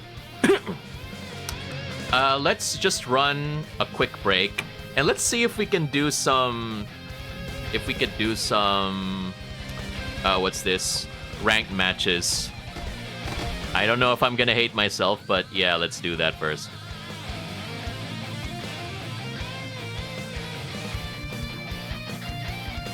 Yeah. I am so... You could tell, you know, I really miss this game. It has been so long since we've actually done anything like this. And I'm very happy that, you know, we were able to do a lot more when it comes to this. VFDC regular, Sega Forever, VF 30th. Okay. Wolf user, yes. Can I pick one? Oh no, I don't want to use that. Oh, okay. These are available. Okay. VF5 player. VF beginner. Okay, let's do that. We pick Wolf. Nice. Wait, what? Standby CPU settings, Jackie. Oh no, we're gonna be going for L Blaze. Rey Mysterio is in the game. Yeah, when I first saw L Blaze in the original VF5, it's like, wait a second, that's Rey Mysterio. I'll show you while we're still waiting. Booyaka 619. And then when we come back from the break, we'll do the ranked matches. You see? It's just Rey Mysterio. Hot dog! Yeah! Let's go! Yes!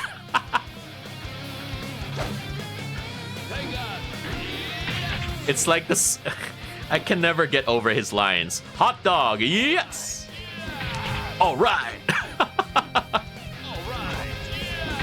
Yeah! All right.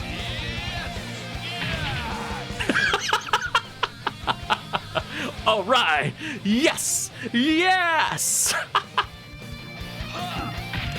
Oh my god.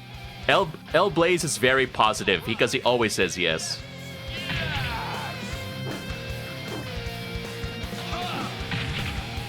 Run the ad right now. Okay, there we go.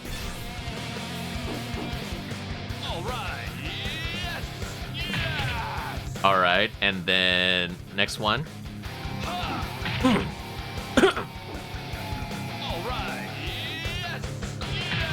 Yes! Yes!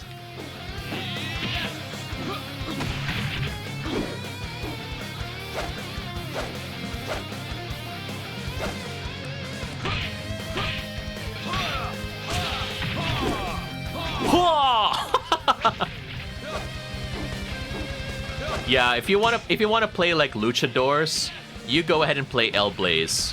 That's the guy you wanna play as. Wait first. Let's go back to main menu. I'll go to the restroom again. So just give me a minute.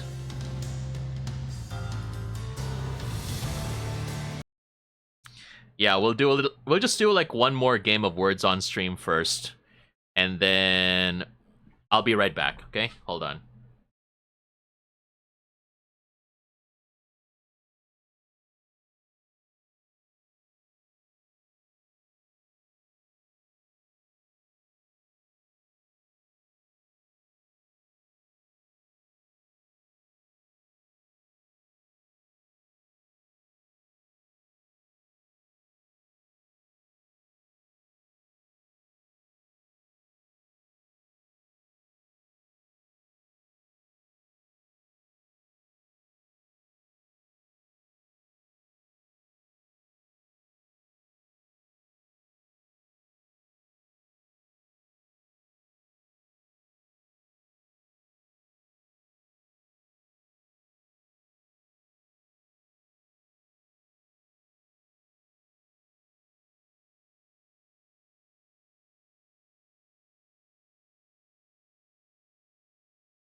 Okay, so we should be back already.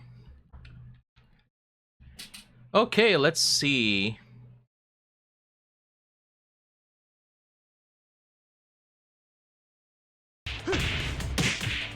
Okay, let's see if ranked is gonna be kind to us when we do this. Hold on.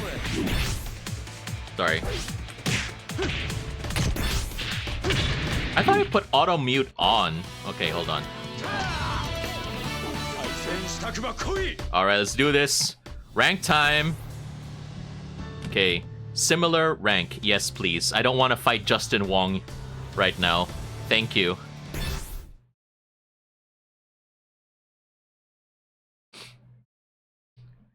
Ooh, I'm scared.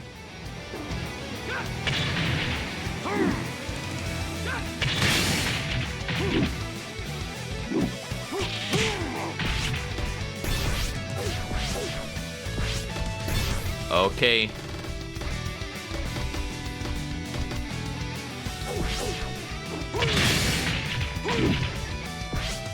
Yes. Let's do this. Could not establish a match. Ouch. Okay.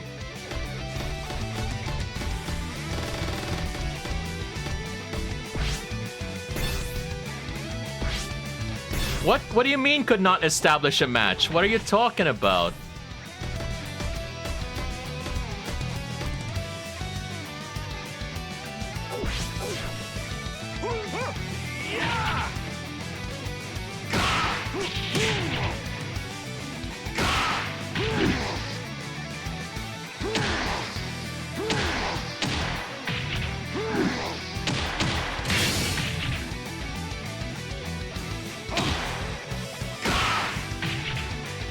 Gotta go? Okay, thanks for stopping by.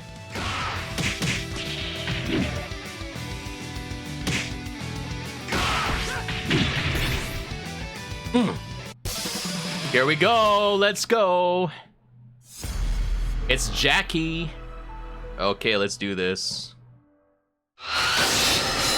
Rank qualification, okay. Round one. Ready, go!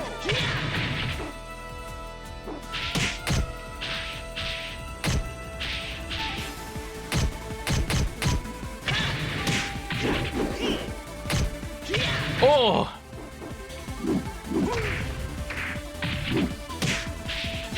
Oh, okay, wait, hold on. That didn't go well. Ready, go!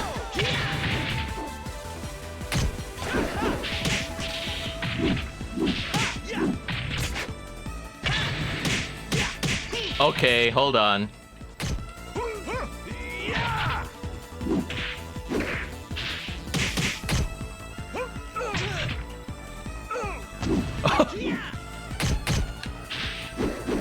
Oh, I didn't duck. Okay, hold on. All right. Round three. Ready, go!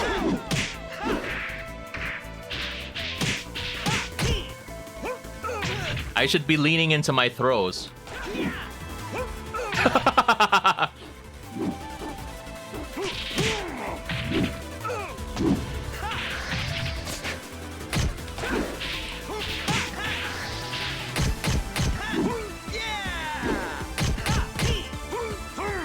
Burning hammer! Landed it. Let's go, baby. Round four. Ready, go! Ow! He hit me when I was doing my shoulder charge. No, don't make me ring out. No! No, not the ring out. Woo! Got no time for you. Dang, Jackie, you really gotta be intense? Okay. Alright, let's do this. Okay, we really gotta be a lot different here. Let's do this. Round one. Ready, go! Wow, he's doing the throws to me. That's my job, Jackie.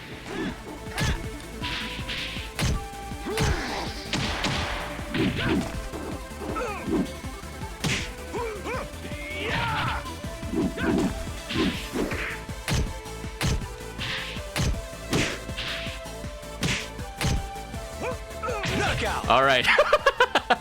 Got into a jab war. Okay, let's do this. Ready, go.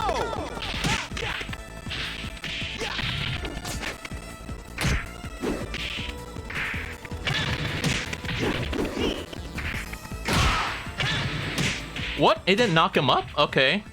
Knock him up. That sounds very wrong. Round 3. Ready, go.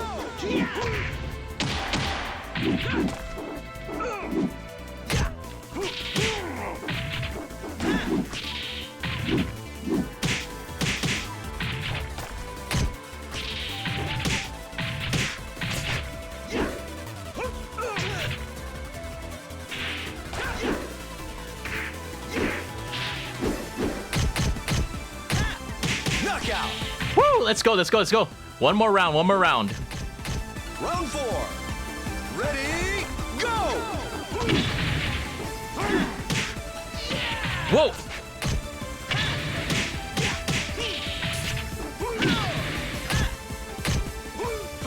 Burning hammer.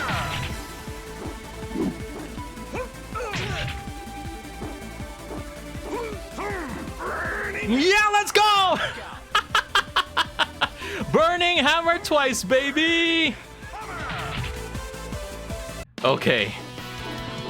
To be strong is beautiful. To be strong is beautiful. Never change, Wolf. Never change. Okay, 1-1. Let's go, baby. Round 1. Ready, go.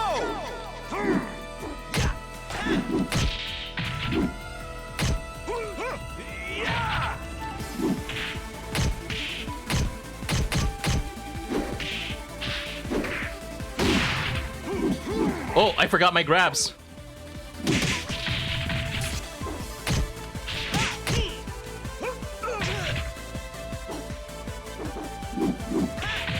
Oh no! No, no, no! Okay, well, whoa, whoa. Okay, I'll give you that round. I'll give you that round, Jackie. Round 2. Okay. Ready, go.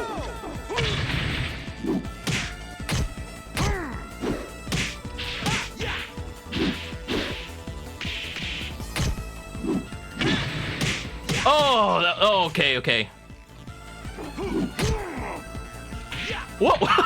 We faded out of existence with that kick. Ah, okay, good job, Jackie. All right, let's just take. We need to win this. We need to win this. Come on, baby. Go.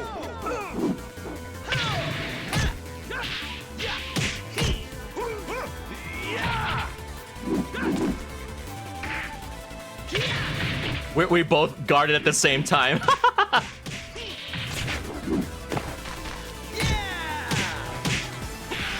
Knockout. No! Okay, well, good job, Jackie. Good job. Nice games. I got no time for you. Well, I still got to, you know, rank up, so there's that at least. Not bad. Not a bad games.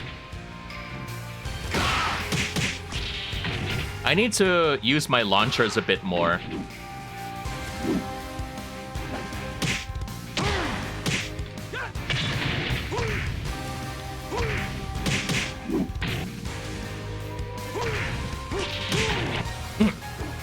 You know, that was intense right there. Holy cow, my goodness.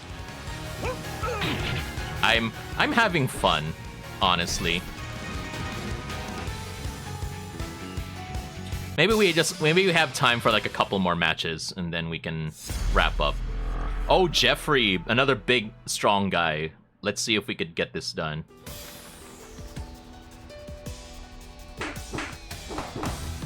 I won't go easy on you.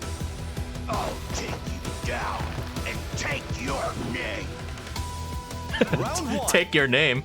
My name is Wolf. You don't have to take me down to do that, bro.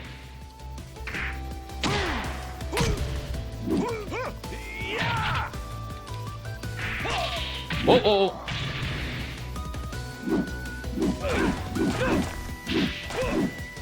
Whoa, no, no, no.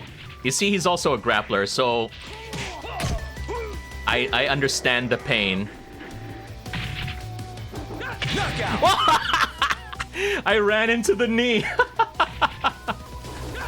Round 2. Ready, go!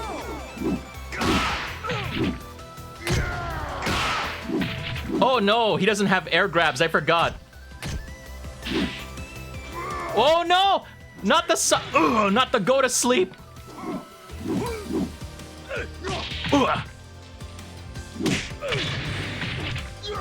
Oh, that hurts. That hurts. Oh god, my knee. Wolf doing the Family Guy death pose in a way. Ready, go!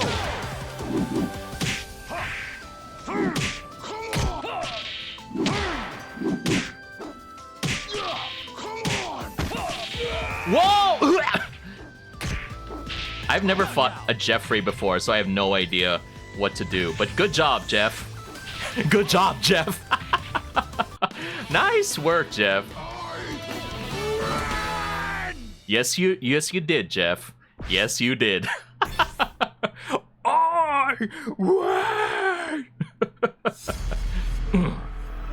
Goodness gracious. It's not looking good, chat. It's not looking good. Here comes my suplex. Here comes my suplex. Round 1. Ready, go! Yeah.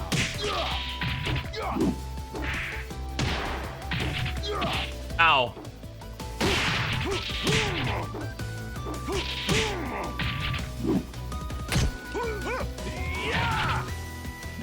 Knockout! Okay, one round. Round 2. Let's go. Ready, go!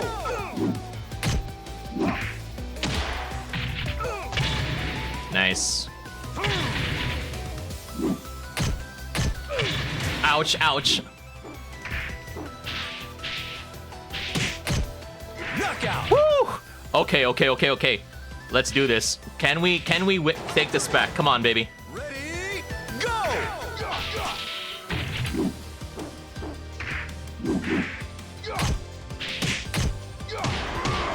Oh boy! Ah! Oh, that hurts. Oh, that hurts. Okay, good job, Jeff. Good job. All right. Let's see if we can bring it back. Come on.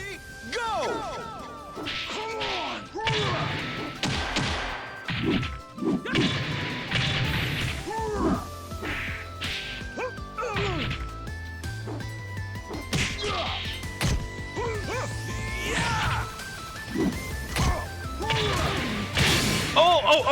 Oh! No! Okay, good job on the wall bounce. No! Oh my goodness. Ready, go! I can't do my special throws. Nice. Okay, we'll just have to spam the throws, I guess. Excellent! Woo! Perfect! Excellent. Nice. Okay. Can we do a rematch? The ultimate sport. Oh, woo! Nice. All right, one more rematch. Come on, Penta. Let's wrap it up. Who will be the ultimate big guy? Yes.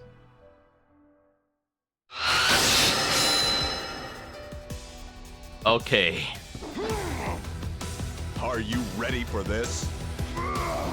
This'll hurt you more than it hurts me. Are you sure about that? Ready, go!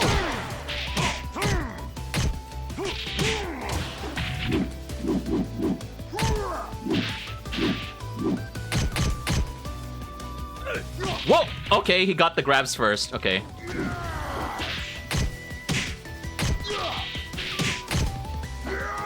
What? Not the go to sleep! Oh, it's just a military press. Okay, got it.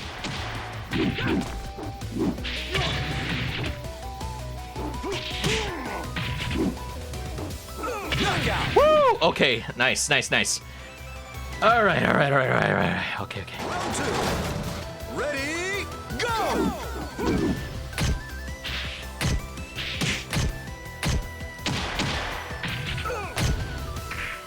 Ow! That hurts. Nice.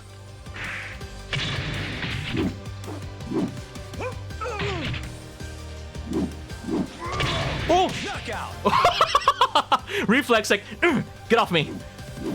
He wants to hit me? I just slap him. All right. Just one more win for us. Let's go.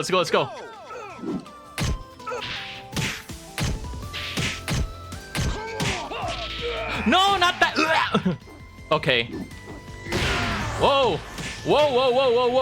Jeff. Slow down. Nice. Okay. Nice. Okay, catch suplex. Let's go.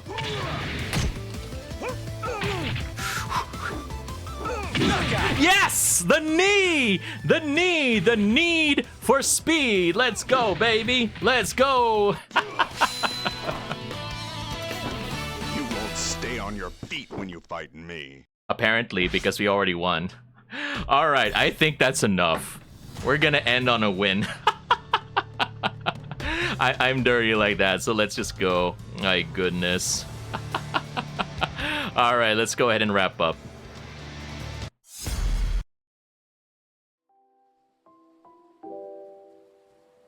Woo! Thank you very much for that, everybody. Wow, what a rush. What a rush that was to be able to play the game again. It has been a very long time, and I'm very grateful that we were able to go through all of that together. And again, I'm thankful to Soulless Husk and his community for bringing you all together. And I hope we were able to entertain you not only on the podcast, but also with my gameplay as well. So once again, I appreciate you all taking the time to be here with me today.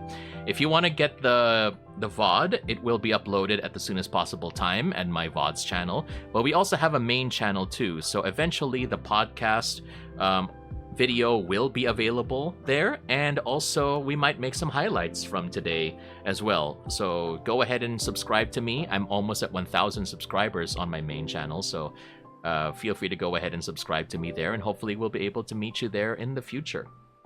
But now we're out at that time, so we'll go ahead and start figuring out who to raid for today. Let's just see. Okay, so let's go ahead and see if this person is available to raid.